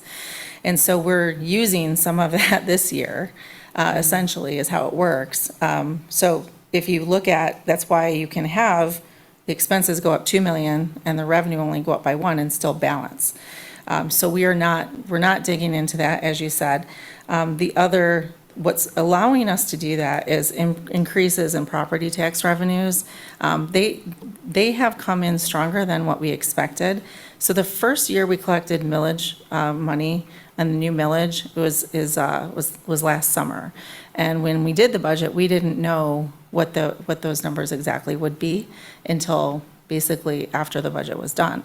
So now that we know, we had an upside last year, or this year technically, and so we're in 2026, we're kind of truing up for the additional revenue that we've seen. We know it's going to go up again based on assessments, and we have those assessed values. So we're not spending money we don't have. We are planning for the future. In any year where we think we may have a little bit of a surplus, we record that as such, and so it can make the year-over-year comparisons look a little strange when it's presented this way. But that's how it will work. Yeah, the other thing I wanted to mention is that This is really preliminary as well. So while we're expecting fully to share with you a balanced budget by September, it could look better than this. Right now, this is probably, to balance the budget, this is what we have to have. So to get to the $70 million, $70.8 million that I shared on the other slide of expense, we have to have 70.8 in revenue. There's a potential we could get more revenue than that. There's a potential expenses could be lower. So there are changes, and we'll continue to share this kind of information in a format that shows you, like, this is how things are changing over the years. And we will show you multi-year projections of what we think will happen with revenues and expenses beyond just 2026. So today is kind of a narrow focus, speaking about the budget, generally about 26, and only operating. We didn't talk much about capital, but we will. And we'll show projections in both of those and how that impacts cash flow and where we think we'll go for several years, like for 10 years, beyond, well, 7 years. I think we usually show a 7-year projection. So 7 years of projections, not only in the operating budget, but how the cash flow is expected to go with operating and capital expenses factored in. Thanks, Dana. You're welcome. Any other questions? I actually want to reword something to see if I heard it correctly. So what Mike just mentioned about the lower state operating costs, right now the state has shared with you to expect 26%, but where the good news could come in is if it comes back up to 29%. Did I hear that correctly? So we're budgeting at what the state told us to project. We're not, okay.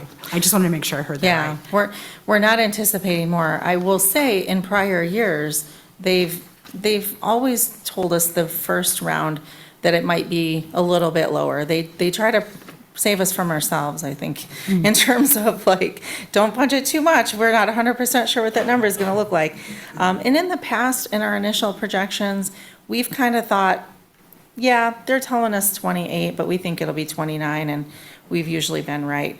This is the first year that I've ever taken that number and said this is our initial projection, just because of the uncertainty. So I want to be careful and conservative, and I don't want to plan our budget on something we may not get. But we certainly have opportunities where we can spend the money if we do get it. So yes, it could be more, and we're hoping that it is. Fantastic. One more round. Any other questions? And Rich. Thanks. So actually, two things, and these are actually probably more for the board, I guess, to get some input on. The first one is, like Mike, the business plan. Like, this is actually both around the business plan and the finance plan that we have. I think it's super impressive and awesome, but in the end, I don't know how we did last year compared to last year's business plan, right? And I know we have monitor reports and everything, but I'm wondering if it's worthwhile for us, for instance, to look or get at some point in the year the prior year's business plan as I guess at the end of the fiscal year, and it's like a green, yellow, red, right? Stuff that's completed. Because one, it gives us, because to me that business plan is like the brass tacks of we have accomplished this stuff. Because yeah, we have the policies, we have monitor reports that the CEO and staff gives us updates. It says like, well, we have met these minimum requirements in the end, right, of what we want them to achieve. But these are like tangible things that we can talk and brag and celebrate that the agency has completed. But at this point, like we had last year's business plan, we're getting a new one, and I really don't know how we actually did on that, right? So that's just something maybe for us to consider, and whether it's a fair assessment just to ask them to do that, because it does take effort. The second piece actually is that, as we know, the budget and the business plan go very hand in hand. And I actually really greatly appreciate the fact that there is that priority of ends policies table, but I foresee some potential challenges. When I see low priority, I view that as it's going to require then basically we are accepting that there's going to be low effort and low investment into those, right? Which I'm okay with, but I think there's actually a potential unfair scenario that we put the CEO and the staff in, because when we get monitoring reports that are based on the ends and policies, how do we expect them to handle low priority policies, right? Are we saying like, because in the end, we have these expectations of proof of interpretation and data, and so they're potentially going to spend a whole bunch of time gathering data to prove that they have met what were our expectations for that policy, but it could actually be low priority. And so one, I'm thinking of the time and resources that they do that. And then two, if there's low effort and low investment, they potentially will not meet our requirements that we have for that policy outcomes, right? And so then they could potentially get dinged. So what I'm saying is we're basically putting them in a scenario where we're saying like, this is actually low priority on paper, but in the end, you still have to meet the expectations of that policy, which then puts everything in my mind at equal priority. So that's my interpretation. Whether that's true or not, I don't know. So I just want to bring that up because I think it's something we have to kind of figure out how we want them to actually handle that, if you also consider that a concern. No, that's a very interesting perspective that you just shared. I'm wondering, Matt, do you have any initial thoughts on that? Because this would impact you and staff. So as my leadership team knows, we have a separate Gantt chart for last year's business plan with little status bars about how complete all those projects are. It will not be a problem to share that with you. And I can incorporate that into the next presentation, just to give you a sense of how's it going. The other question about, and I think this is an important point, thanks for raising it. If all the policies require compliance, how does that line up with if it's not high, medium, low, maybe priority 1, priority 2, priority 3? I'm trying to figure out how to relabel them as we go. In my interpretations, and you'll notice this perhaps with the environmental one, you've noticed I've started to write interpretations with interim milestones. I think that is one way that I can thread the needle on that concern, is to say, and I'll pick on low emissions buses because technically it's in a low priority. I'm only putting $25 million into it, and we only exerted massive amount of efforts in 23 and 24 to get that done. So it's, even though it's got that label, which I now see is the wrong label, it's moving forward.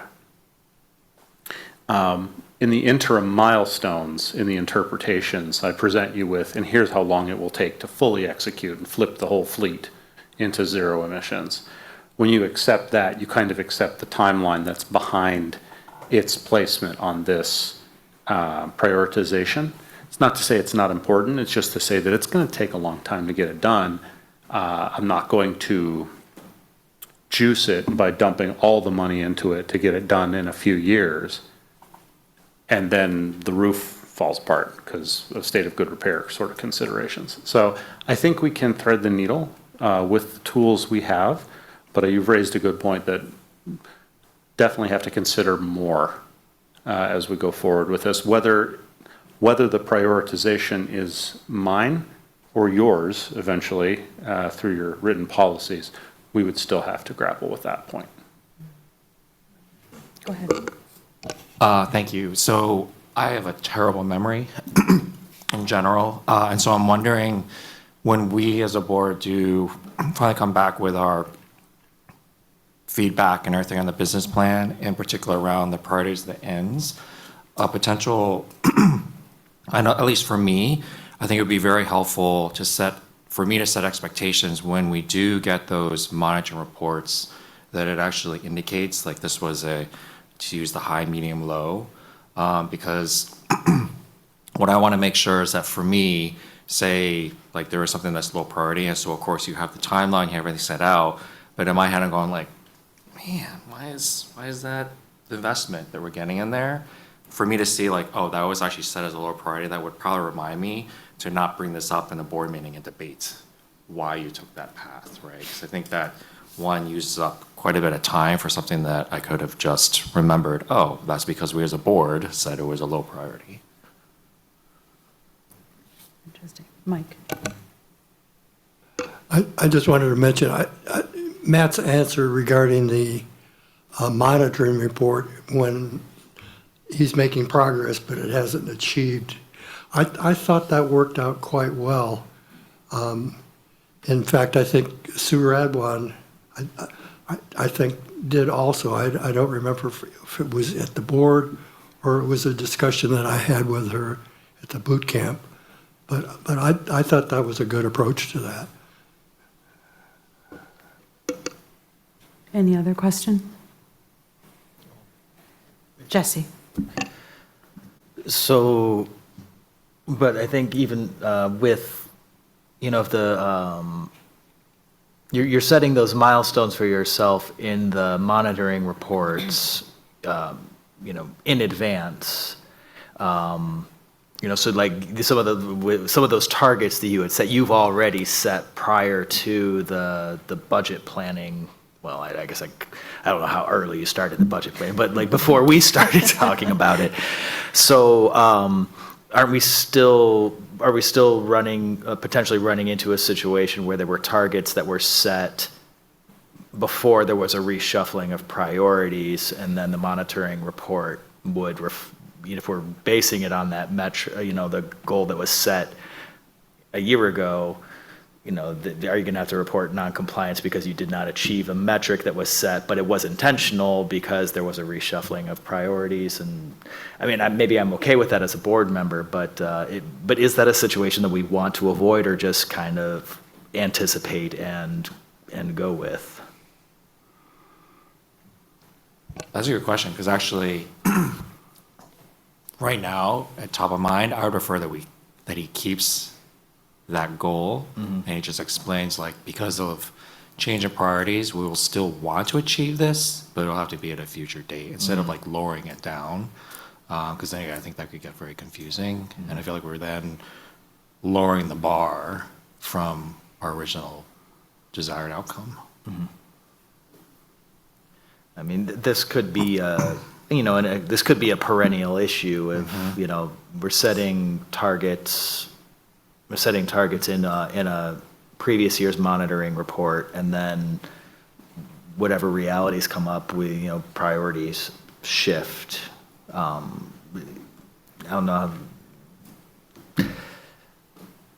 I guess I'm more interested in how Matt feels about that, and whether you would be reporting compliance in that situation or non-compliance, but just, hey, here's the reason. And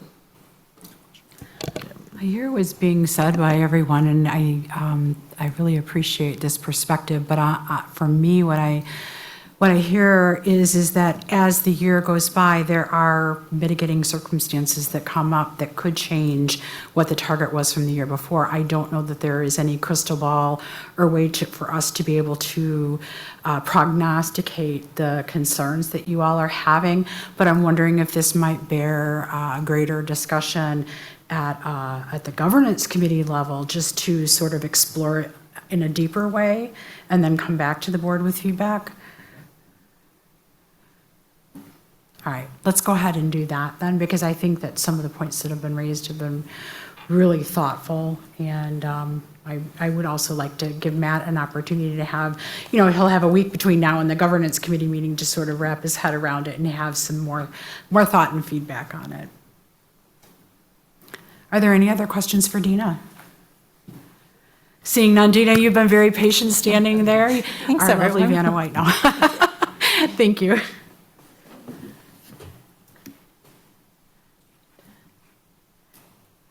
And now we are going to go into the YTC authorization for next step, and that's Mr. Forrest Yang.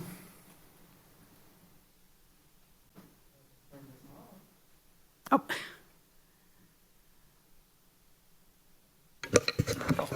Thank you, George. All right. Hello, everyone. Well, I don't have a nice slide deck for this project. I guess this third time we've been talking about the YTC project for about the last 2 months.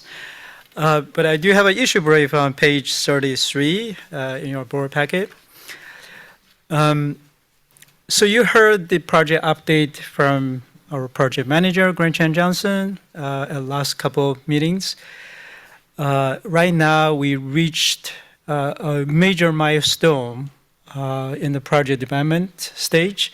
So as of last week, we conclude the schematic design phase.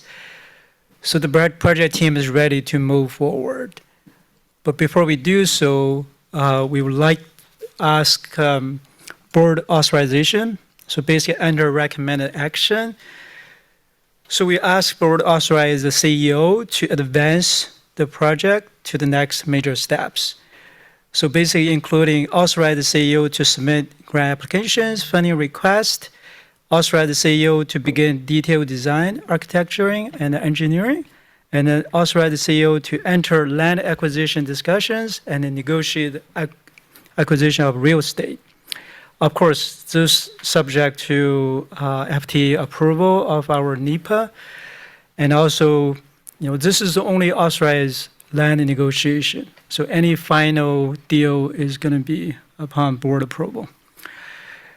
So this issue brief and then its attachment 1 basically is a response to board policy, like a construction policy 2.10. So reading the policy, the policy requires the CEO to seek explicit board approval before proceeding with funding applications, detailed architectural engineering, procurement of construction services, or real estate transactions for a construction project. So that's your policy. And then, of course, the policy is intended to control risks and also to ensure the project are well developed. And some key questions, risks being addressed at the early stage before making major commitment. So the board also laid out some questions that need to be answered before your approval. So we include some of the required information in the attachment 1. If you flip to page 35, so going to the question 1, it's relate to project scope. I'm not going to repeat. We've been talking about it extensively. But I do want to draw your attention to next page. So the alignment with ends. As you can tell, this project aligns with the board ends policy very well. So it's designed to improve operations, enhance customer experience, accommodate future growth for ridership increase. It's also kind of a part of the long-range plan, the major capital project. And then going to question 2, this is related to relative priorities. So as we all know, this project has been included in business plan, annual budget, 10-year capital plan, and part of the long-range plan for a while. It has been identified as one of the top priorities in this document. And based on the current funding plan, it does not affect other priorities. And then the question 3, I'm not going to go through the details of timeline since you have heard that at last meeting. But I do want to mention the NEPA, where we are with the NEPA approval. So we had a meeting with the FTA, the project review team last week. We were told they have all the information they need to issue the final approval. But again, it may take a week or 2 weeks. We're hopeful to receive letters soon. So that will really give us the required document to move forward. And then move on to next page. Question 4 is related to fiscal responsibilities. So as you know, in our capital 10-year capital plan, this project totals at about 23 million. And this request tonight will not change that total project budget. In terms of funding, we do have $7 million from Representative Dingo. And we are, actively looking for other opportunities. Of course, with your authorization tonight, there's an immediate opportunity. It's a FTA 5339. It's a bus and a bus facility grant. We're looking at that grant application right now. So upon your approval, we're going to submit application to that, and it's due July 14. Wow, same day as your business plan comments due. And then there's operating costs related. We don't anticipate there a significant increase, but again, we're going to develop and then finalize some numbers as we move into next stage. We're going to share with you as we get more details. And this project has no adverse impact on our other services.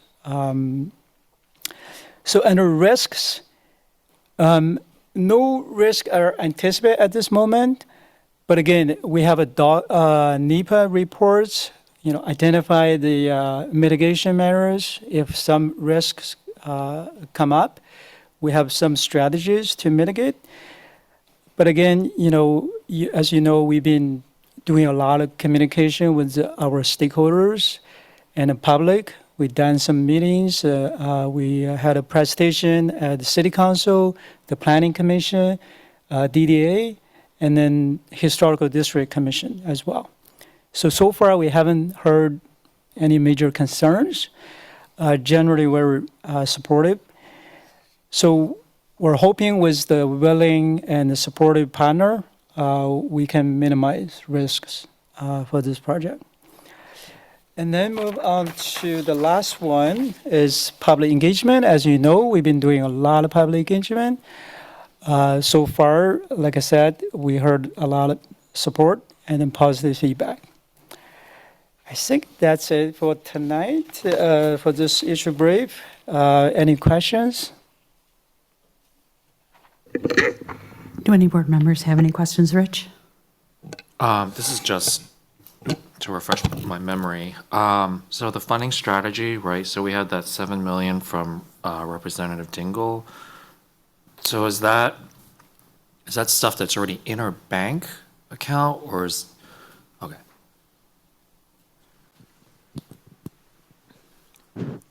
That is reimbursable. So it's not in our bank account, it's not on our balance sheet, so we're in the process of obligating those funds. So we're not using them yet at all. But they are in our capital plan as a funding source. And I should add that the feds, those funds are safe. Yeah. They're obligated to this. Is congressionally directed spending. Congress took an action. This isn't going away. So we haven't spent it yet to get reimbursed, but that's not really a risk. Earmarks are almost. Yeah, they're good. They're safe. I think there's still a John Dingle earmark that's still out there that hasn't died yet. They last for a long time. Yeah. And dooming John Dingle. It is also only for construction. So yeah, we're not there yet. Any other questions? Thank you, Forrest. And so at this time, what we need is a motion. If I remember correctly, let me go back to the beginning of the issue brief.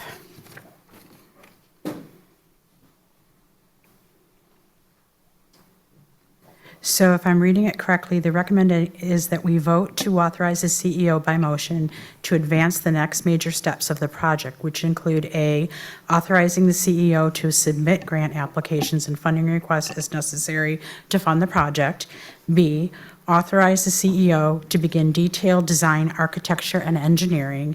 And also C, authorize the CEO to enter land acquisition discussions and negotiate the acquisition of real estate from the city of Ypsilanti pending approval of the categorical exclusion by the FTA and final approval by the board. Did I capture all of that? Yes, what can I tell? Oh, you're moving it. Very good. So we have a movement, but yes, do you have a question? Do we have an estimate for B, the budget for the further design work?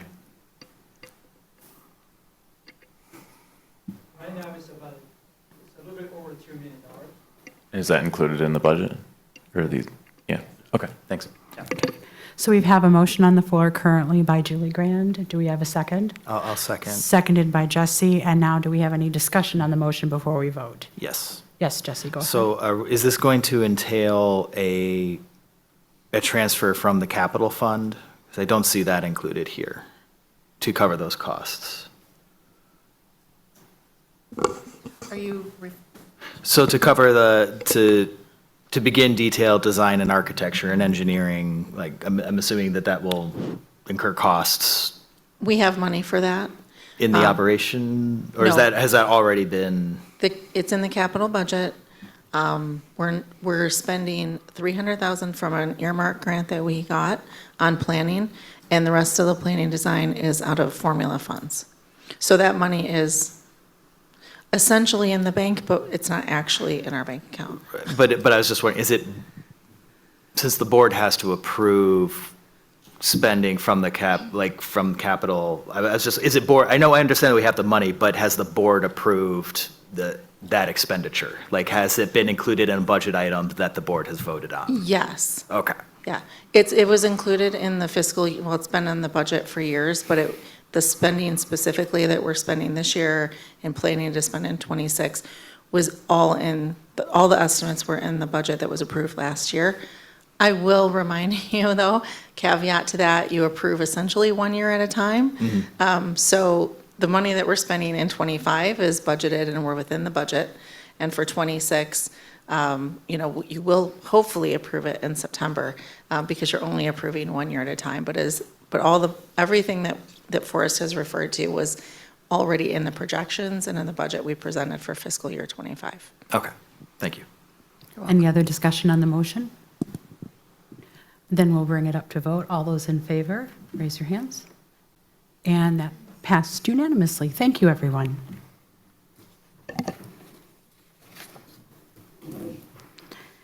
And thank you to Forrest and Dina for that excellent information and moving this forward. It's a very exciting time. Next, we're going to move on to the fiscal year 2025 quarterly 2 service report, and that's Mr. George Brooks. Good evening, everyone.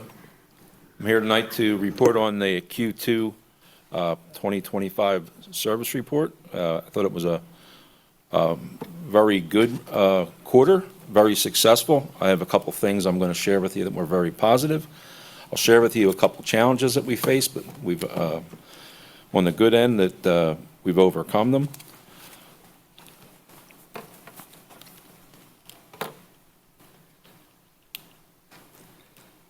Deb, let's start on page 40. Year over year, we have a positive increase of 16% of our ridership. It went up. Very happy about that. Another positive, our complaints overall went down 20% on our fixed route. And very pleased to report that we continue to move in a positive direction on our on-time performance, which is 87%. Very happy about that. Next slide, please. What you're looking here now on page 41 is our cost of boarding, which has pretty much remained flat. As you can see, our fixed route on-time performance, as I've mentioned, is trending again positive. We shoot for 80%, and we're hanging right around 86, 87% in the last 2 reporting periods. Next slide, please. Another good report on the paratransit end. MV is our contractor. Complaints are down 62% year over year. Our TheRide ridership cost per boarding pretty much remains flat, not much of a change. Also, with our cost has not really changed either that much. As I mentioned to you before, on our next slide is our challenges, and that being our FlexRide service through VIA. I think we're really starting to make some progress in providing the service that our customers expect. But where does the challenge come from? Well, if you look year over year, our trip requests have almost doubled from approximately 3,300 to 6,000. which is a good thing. We're putting out the service that the people are asking for. I think part of it is we're struggling with our own success. I think we've done a really good job of communicating to our customers what our service entails, and it's being well received. Part of our success is Jeff helping us with our communication to our riders. Our service is very reasonable to take. The challenge is, as we've rolled this out, we've had to deal with such an enormous increase in requests, but now we've ramped up, and I think we're really doing a pretty good job. In fact, we're providing 95% of the service required. In this past Memorial Day, we broke another record, all-time service request. In anticipation of July 4th, we're trying to respond to that by preparing and strategically thinking about what are we going to do to make sure we meet what we expect to be possibly another record. On Memorial Day, we had a total of 622 requests. The challenges were we also had 201 ride requests that were scheduled and then canceled by our customers. It really it hurts our flow when that happens. So we're taking a couple different approaches. How do we adjust for that? How do we change our policy or our approach so that we can reduce that down? I have a shout out to Forrest. He's really helped me with talking to VIA and giving them ideas on how to become more efficient. Right now, we're dealing with about 1.2 persons per ride. We want to get that up to 2.5. If we can get that up to 2.5, we even foresee greater improvement. So I think we're going in the right direction. I'm happy to say that VIA has been very responsive to our needs, working with us to try to get better. So I'm very happy about that. And I'm also confident that we will get better. Although I don't think we're doing a terrible job. There's room for improvement. Next slide, please. On the last page, we still are keeping the D2A2 ridership key performance indicator there for you. I did notice that the data for the last quarter is not included, but I'm not sure that we had received it yet either. So that's still trending in an upward trajectory. Any questions? Are there any questions from the board? I actually have one, George. So I'm thinking about cost per boarding on FlexRide. And you said that we bounced up from 3,000 to almost 6,000 rides per over the quarter. I'm wondering, as you're looking at where those rides are originating from or ending up at, are we thinking that maybe, I'm not sure if I can get this the right way. Are we thinking that in the future, if this keeps continuing and we look to see where these rides are originating, would we think about maybe establishing a route for those areas that are showing greater promise in the FlexRide? I don't know how much, a route costs per boarding, but I know a route cost per boarding is lower than a route cost per boarding for FlexRide, but I also know that running a fixed route bus is more expensive than running FlexRide. So I don't know what the trade-off would be, but is that something you consider as you're moving forward? Yeah, we've pretty much taken the approach that everything's on the table. We want to get to the point where we insist upon the efficiency of the amount of people that are on per ride, which I think will greatly help us. But then we have to weigh, where's the cutoff point that we can afford? It's very expensive to run the system. A single ride, the total cost is about $55 per ride. So it's very inefficient.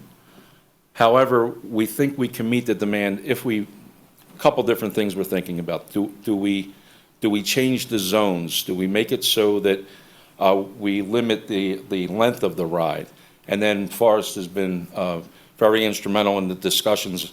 What do we do in the future? Do we eventually add fixed route in certain areas to lower the cost?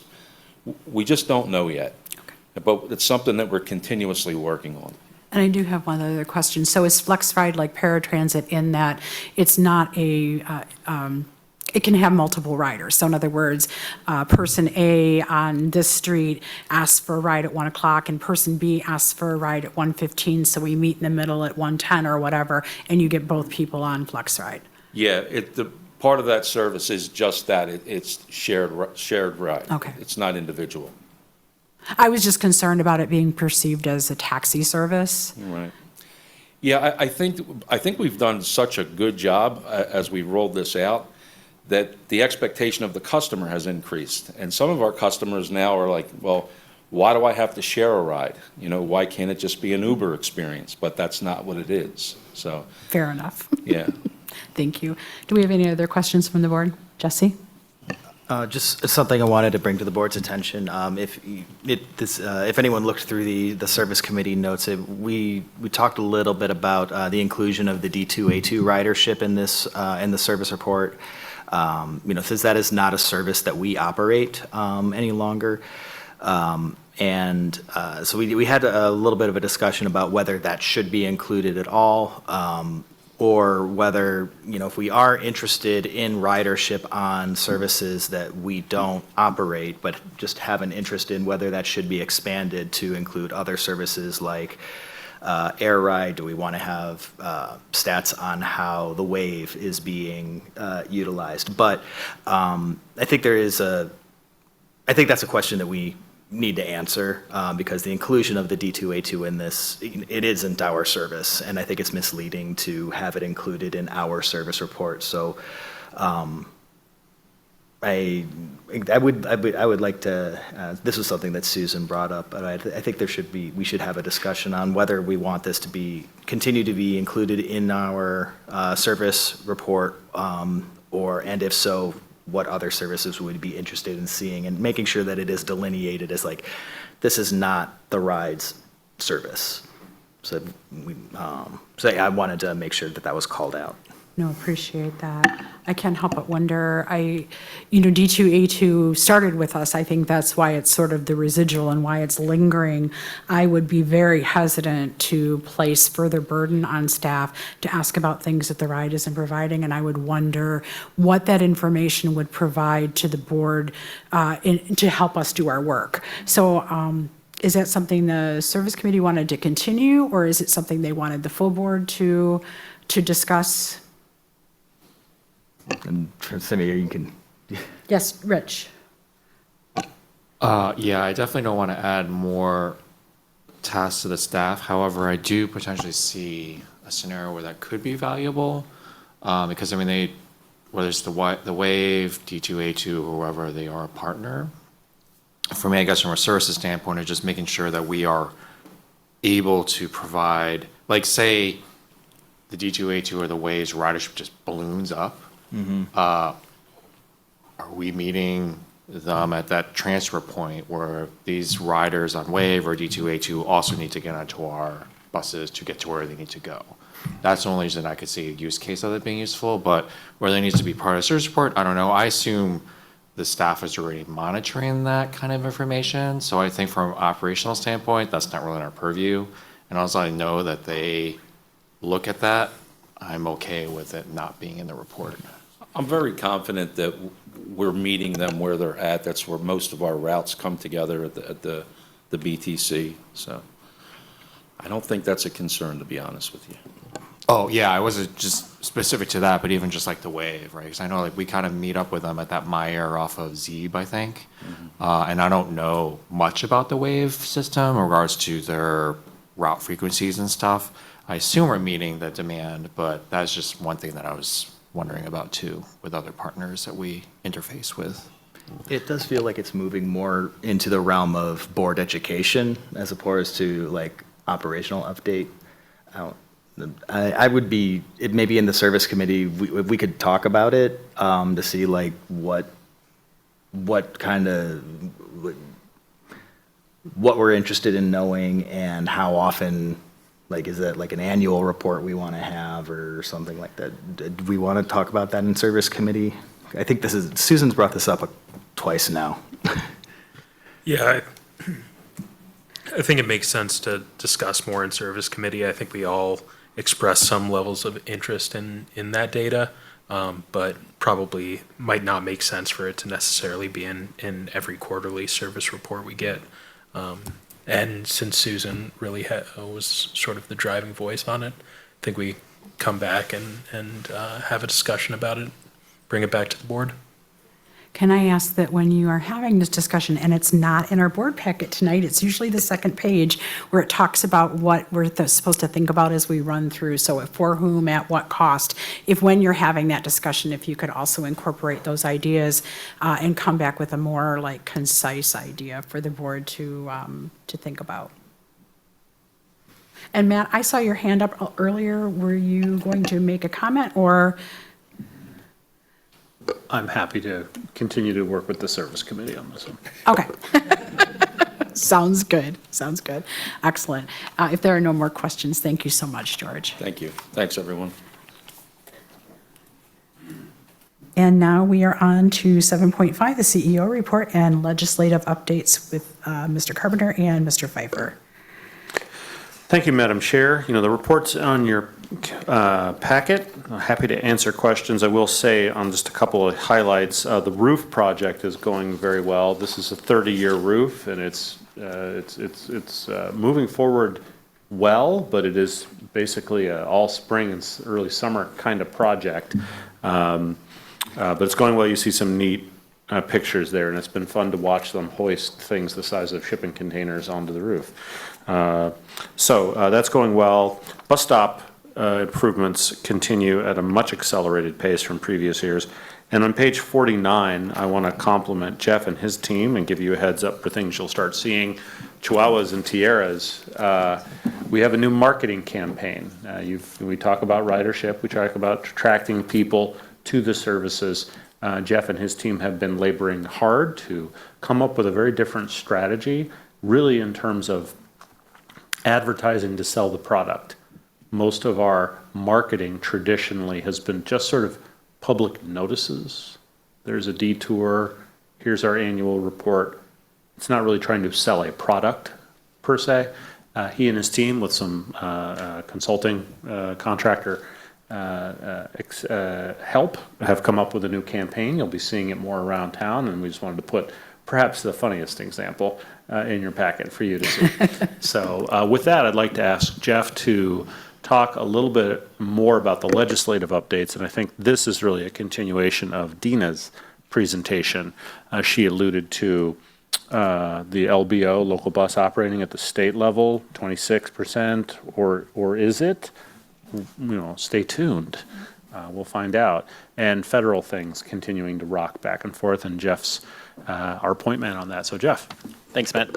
Wanted to report, starting with the federal side. So last month, Jesse, Dina, Matt, and myself had the opportunity to go to the American Public Transportation Association Legislative Conference in Washington, D.C., heard from transportation leaders, key department members, and kind of get a sense of current state and what's ahead. While we were also in D.C., we had a chance to meet with several congressional offices. We met with Representative Dingell, Representative Tom Barrett, who took now Senator Slotkin's House seat and also serves on Transportation and Infrastructure Committee. We had an impromptu meeting with Representative Lisa McClain, who serves kind of that Macomb and a little bit of Oakland County, and then also met with staff members from Senator Peters and Senator Slotkin's office. All really good meetings. Had the opportunity to educate them on not only the importance of public transit, but remind them of TheRide, who we are, updates on capital projects such as the YTC, and then the main point of conversation was surrounding reauthorization. Dina presented, I think last month or a couple months ago, that the current iteration of the surface reauthorization legislation is set to expire in September 2026. So our goal in these meetings was to suggest ideas that then could be submitted to the full Transportation and Infrastructure Committee. Obviously, trying to read the political environment and get things in there that we think may have a chance to go forward. Obviously, advocating for the maintaining or increase of transit funding levels was always important, will always remain important. We did also educate them on a potential set aside for bus and bus facilities grants. Oftentimes, those will go to explicitly to buses. We recommended a set aside that could be used for facilities. In our case, it could help provide more funding to the YTC. And then with some offices, really the regulatory streamlining process, particularly with NEPA, obviously want to maintain the integrity of NEPA, but if there are instances in which we can cut some of the bureaucratic red tape that may tie up a process, particularly with categorical exclusions, pouring cement on a bus pad. Dina had a really nice visual of just the amount of pages and information we have to go through in doing that. So again, really good meetings in DC. I think it was a successful trip. Staying with the federal side, a couple weeks ago, President Trump did release his budget request, and trying our best to get a read of the tea leaves. For public transit, it really was not that bad. We saw $21.2 billion set aside for public transit, which is actually a 1.5% increase from the FY25 levels. So again, this is just a recommendation. Congress still holds the power of the purse, but I think given the administration's general consensus of cut, we're taking this as a sign that public transit might not be in the crosshairs quite as much as other areas. So we will obviously maintain that. That has a very long budget process to go through, but we're trying our best to read the tea leaves and get the impression that we may be in okay water there. Speaking of earmarks, we did submit earmarks to Representative Dingle, Senator Peters, and Senator Slotkin's office for just over $1 million for security upgrades that can be used at both the current YTC and the new YTC. Happy to report that we did make it through to essentially the next level with Senator Peters and Senator Slotkin. So those will be presented to the full THUD committee. So it's the Transportation, Housing, and Urban Development Committee. Still very much in limbo. You'll remember, I think I reported previously that all earmarks were cut in the FY25 continuing resolution. So earmarks are not a guarantee, and they will go through the appropriations subcommittee. The list of submissions will be whittled down even more as they get a better number, and electeds will have to kind of pick their main priorities. But very good sign that we did make it through to those next rounds. Moving to the state side, I don't have as many concrete updates on the state side, actually. The budget conversations are still very much ongoing. The legislature has a legislative, not a statute, but just priority deadline to get the budget done by July 1st. The likelihood of that happening is dwindling each and every day. We have not seen a budget release yet from the House, and I do want to touch on LBO funding. The number that Dina has been using that gets us at that 26% level, is based on Governor Whitmer's budget recommendations. I think that's a really good baseline to start at, and then we will take both the Senate version and House version. Once they pass their bills, they will then go to a budget conference committee and really hash out the budgets at that point. We have seen the Senate move a budget. The LBO number for them was closer to $244 million. That was due to a $15 million increase from Governor Whitmer's budget recommendations, and then also moving of a few $1 million from the MDOT budget. You heard me report a while back on the CREC, which is the May Consensus Revenue Estimating Conference. That took place on May 16th. Numbers came in a little lower than I think a lot of folks were expecting. They were about $320 million lower. So I think in the House side, which is controlled Republican majority, we will likely see a lower budget number for LBO. And I think, again, the importance of those conference committees and hashing out a budget will be really, really important. Expect the budget to go well into the summer. Their fiscal year starts October 1st. So I think it'll be going up into the 11th hour as a very real possibility on the state budget side. I think those were all of my updates. Happy to answer any questions, or Matt, Dina, anything to add? Does the board have any questions for Matt or for Mr. Favor? Jesse? I was curious about the Michigan Transit Agency peer exchange. That looked like a great little program. It looks like it's mostly, or maybe entirely, like staff oriented, but is there any board member involvement in that you're aware of?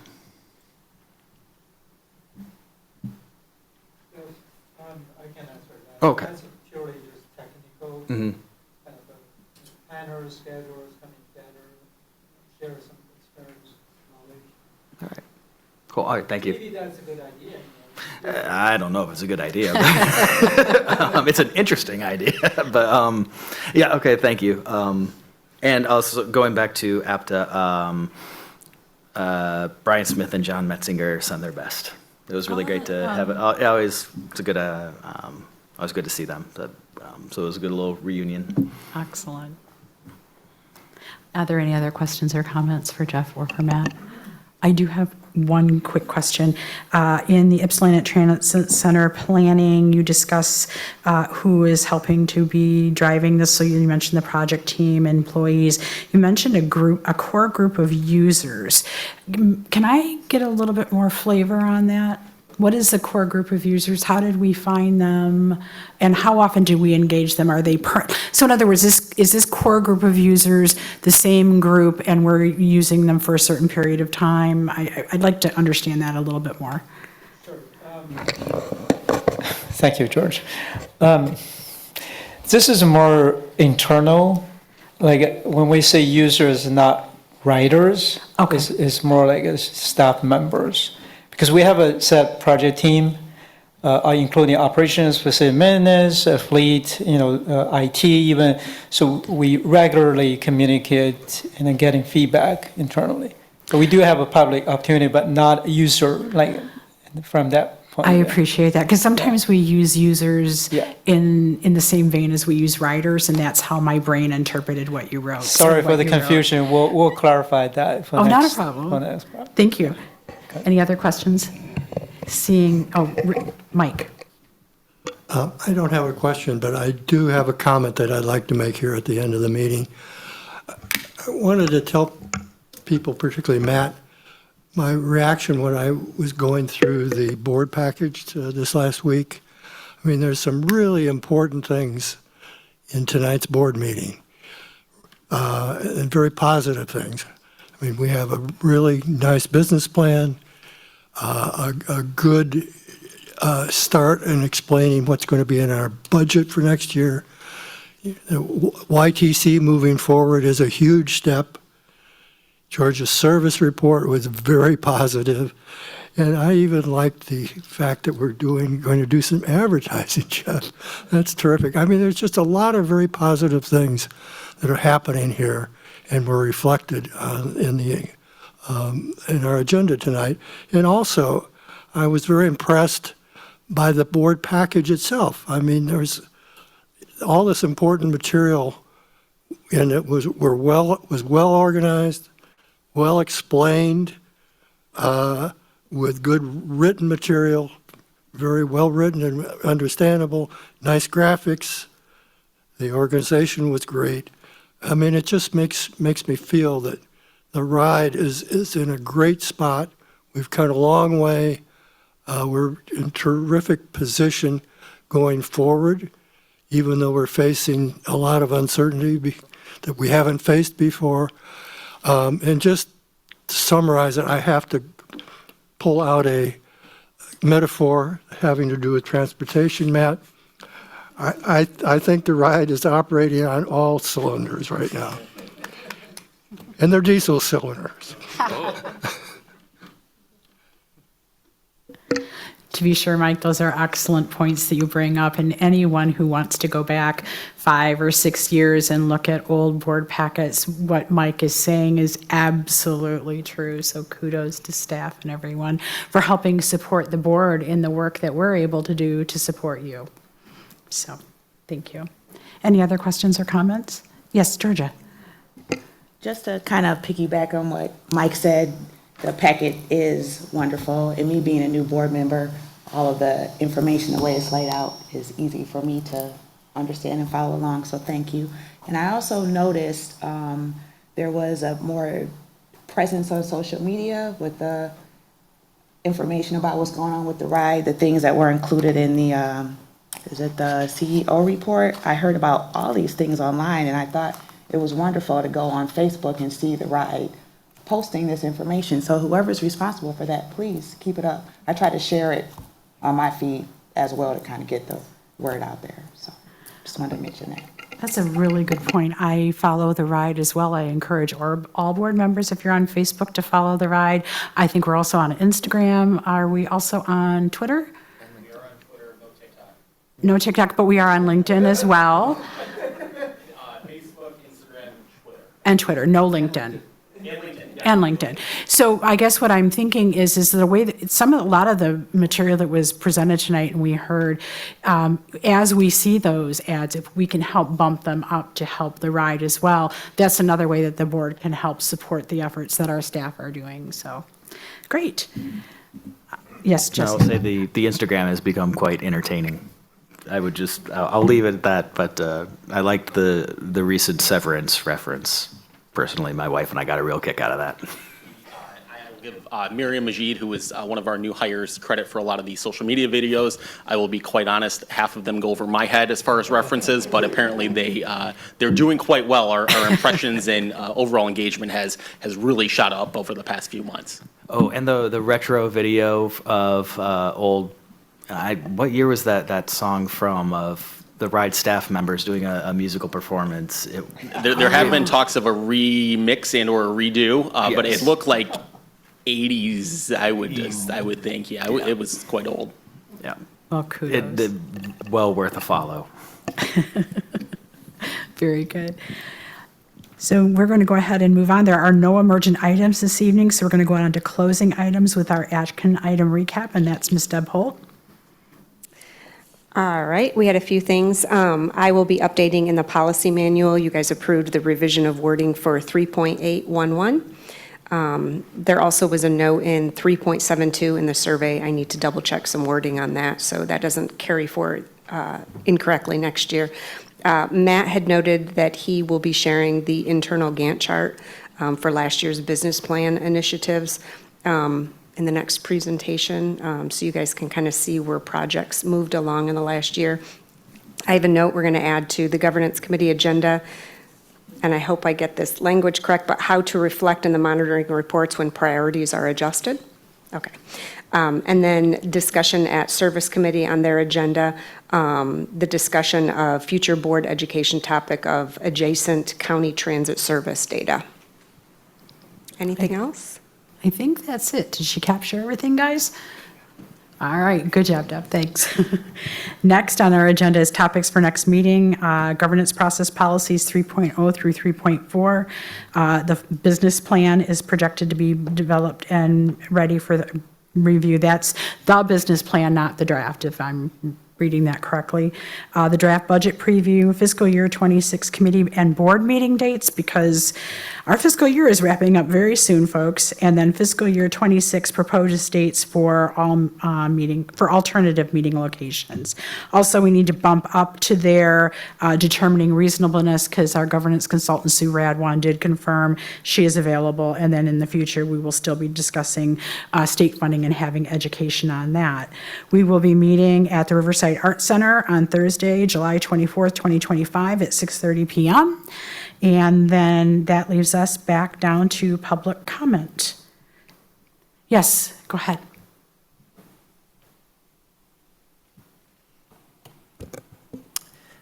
Thank you, Madam Chair. Forgive me, but I don't write my own speeches. I usually wing it.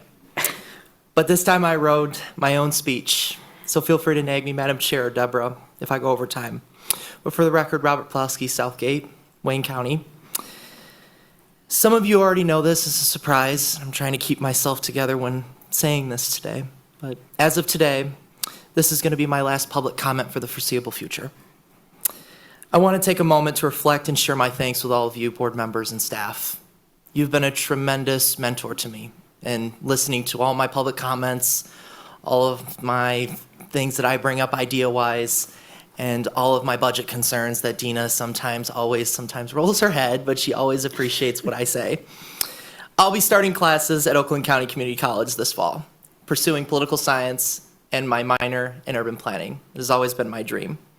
And while I'm excited for this next chapter, stepping away from this space is bittersweet. I remember starting attending these meetings in the midst of the pandemic. My first one was December 17th, when Eric Mahler was still the chair. And I was kind of scrappy on my public speaking, but I've kind of progressed from all those years. And since then, I've been committed to showing up, learning, and being a part of this conversation since then. I'll never forget my first in-person meeting on February 17th of 2022, where I first met all of you, especially you, Matt. You were the first person that shook my hand and was like, "It's good to see you, Mr. Pulowski." And that was the first time that I got to meet all of you. It was such an eye-opening experience. But over the years, I've seen so much progress, from leadership changes, from the retirement of former Board Chair Rick Mahler, and the election of you, Madam Chair Kathleen Mozak. For the full restoration of service in 2021, with launch of programs like TheRide, once a major highlight for me was the approval of the millage that was passed in the summer of '22 and securing support through 2028. The vote sent a strong message that this region believes in transit and the work that you're doing to better the community for all. I've seen this board pass responsible budgets and secure key funding, thanks especially to Dina. I think I'm going to keep saying that over and over, and I look forward to hearing your budget this year, resulting in new transit center projects, including the Ypsilanti Transit Center, fleet expansions from the bipartisan infrastructure law on former President Biden. Your long-range plan through 2045 is visionary, focusing on reducing carbon footprint with electric and hydrogen-powered buses while connecting more people to opportunities here in our region and in Washtenaw County. Even in times of uncertain funding, one thing has remained consistent: your shared passion to build a stronger, more connected transit system for all of southeastern Michigan. I would travel 45 minutes to be here, sometimes by bus, sometimes by car. But I believe in what this board stands in and the change that it brings to all residents here in our county. You've inspired me to pursue a public policy focus in my major, and I give credits to Mr. Pfeiffer for that. And most of you board for all of the changes and everything you've implemented over the last year. This mentorship, it encourages me, and it shaped my future, and I'll carry these lessons with me. So thank you. I appreciate you all. You've been a mentor and an example for me in all these settings. As I progress into my future, you have shaped not just the generation for myself, but other leaders around you. So thank you, helping me find my voice. It isn't goodbye, but it's just see you later. And I also want to share exactly who was the one that found out first that I was my last meeting. And I take after Deborah, that she used to do at every meeting when Mike had to speak, would always be the sign Mike. So just a sense of accomplishment, and I would like to recognize you, Matt, for all the amazing work you've done for this system over the last several years. You've changed the game here, and trust me, a lot of leaders will take after you for all your amazing work. But as I said before, this isn't goodbye. It's just a pause. Thank you so much. Thank you, Mr. Pulaski. Any public comment online? We will close public comment. Darn it, you made me cry. And now it's 9, we're under adjournment now. Would anyone like to make a motion to adjourn? Motion by Georgia, seconded by Jesse. All those in favor, raise your hands. Awesome. We are adjourned. Thank you, everyone, for all of your hard work.